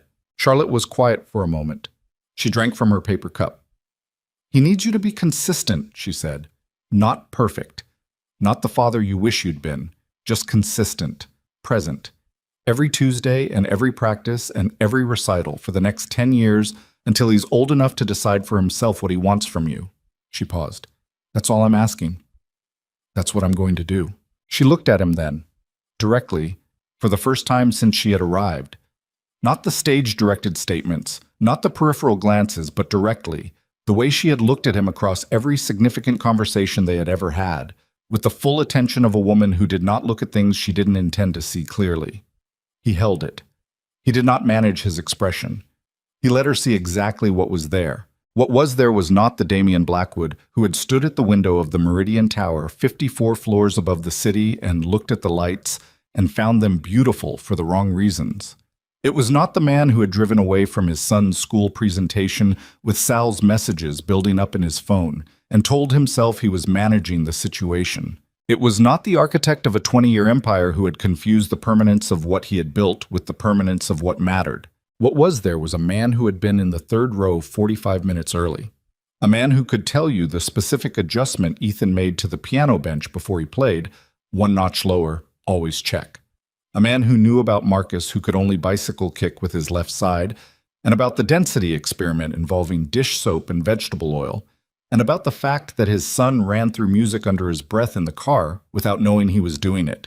Charlotte saw all of this. He watched her see it. She nodded. Once. The nod of a woman who has assessed something and found it to be what it claims to be, and who will hold the assessment lightly in case it needs revision, but is willing to proceed on the current information. Good, she said. She moved away to where Ethan was now being told something enthusiastic by Mrs. Kowalczyk, who appeared to be in genuine high spirits. Damien watched Charlotte put her hand on Ethan's shoulder from behind and leaned down to say something in his ear that made him grin. He finished his paper cup of juice. He thought about leaving and decided not to, not out of strategy or positioning, just out of the simple fact that he was not in a hurry and this was where his son was. He talked briefly to another parent, a man whose daughter had played second in the program, and they had a normal conversation about the school's new art director and the traffic on Fullerton that was still apparently a chronic issue, and the difficulty of getting children to practice anything consistently. A normal conversation, entirely ordinary, the kind of conversation that a person at a school recital has without significance. He drove home at 8:30 in the car that was not Gerald, and would never be Gerald. Through streets he knew the way you know things you have moved through for 20 years, into the River North apartment that was still technically temporary, though it had been a year and the temporariness had stopped meaning what it once had. He hung up his jacket. He poured water, not whiskey. He sat in the chair near the window that looked out over the street below. Not 54 floors up, not a view of the whole city, just the street, the particular block, people walking their dogs in the cold, a cab idling at the light, a couple in winter coats walking close together against the temperature. He thought about what he had lost. He thought about it fully, and without the managed distance he had once applied to difficult internal material. He thought about the family he had been handed and had placed at risk for something that had ultimately been an exit from himself rather than anything real. He thought about Charlotte designing a house that was warm because she intended to build something warm, and about Ethan's pencil annotations in sheet music, and about the drawing that was gone from the refrigerator now, the marker figures at the being so faded they had been released rather than removed. He thought about what was left. The Tuesday dinners. The Thursday practices. The third row, 45 minutes early. A boy who now talked about his father in the account of his day. A woman who had looked at him directly in a recital hall lobby and nodded once with the weight of a genuine assessment. Small things. Unglamorous things. Things that did not read as the victories of a man who had once run territory across an entire city from 54 floors up. Things that did not require fear or authority or the particular energy of a room full of men recalibrating in response to your presence. Things that were, he understood now with the simple and complete understanding that only arrives after everything that obscured it has been stripped away. The only things that had ever actually been his. He sat at the window for a while longer. The street did its ordinary work below him. Somewhere across the city, in a brownstone with warm-toned light, a boy was probably running through bars of music under his breath without knowing he was doing it, the notes finding their way out of him, the way true things find their way out of people, unconsciously and without effort, and regardless of whether anyone is listening. Damien listened. The city moved around him, enormous and indifferent, as it had always been. He no longer needed it to be anything else.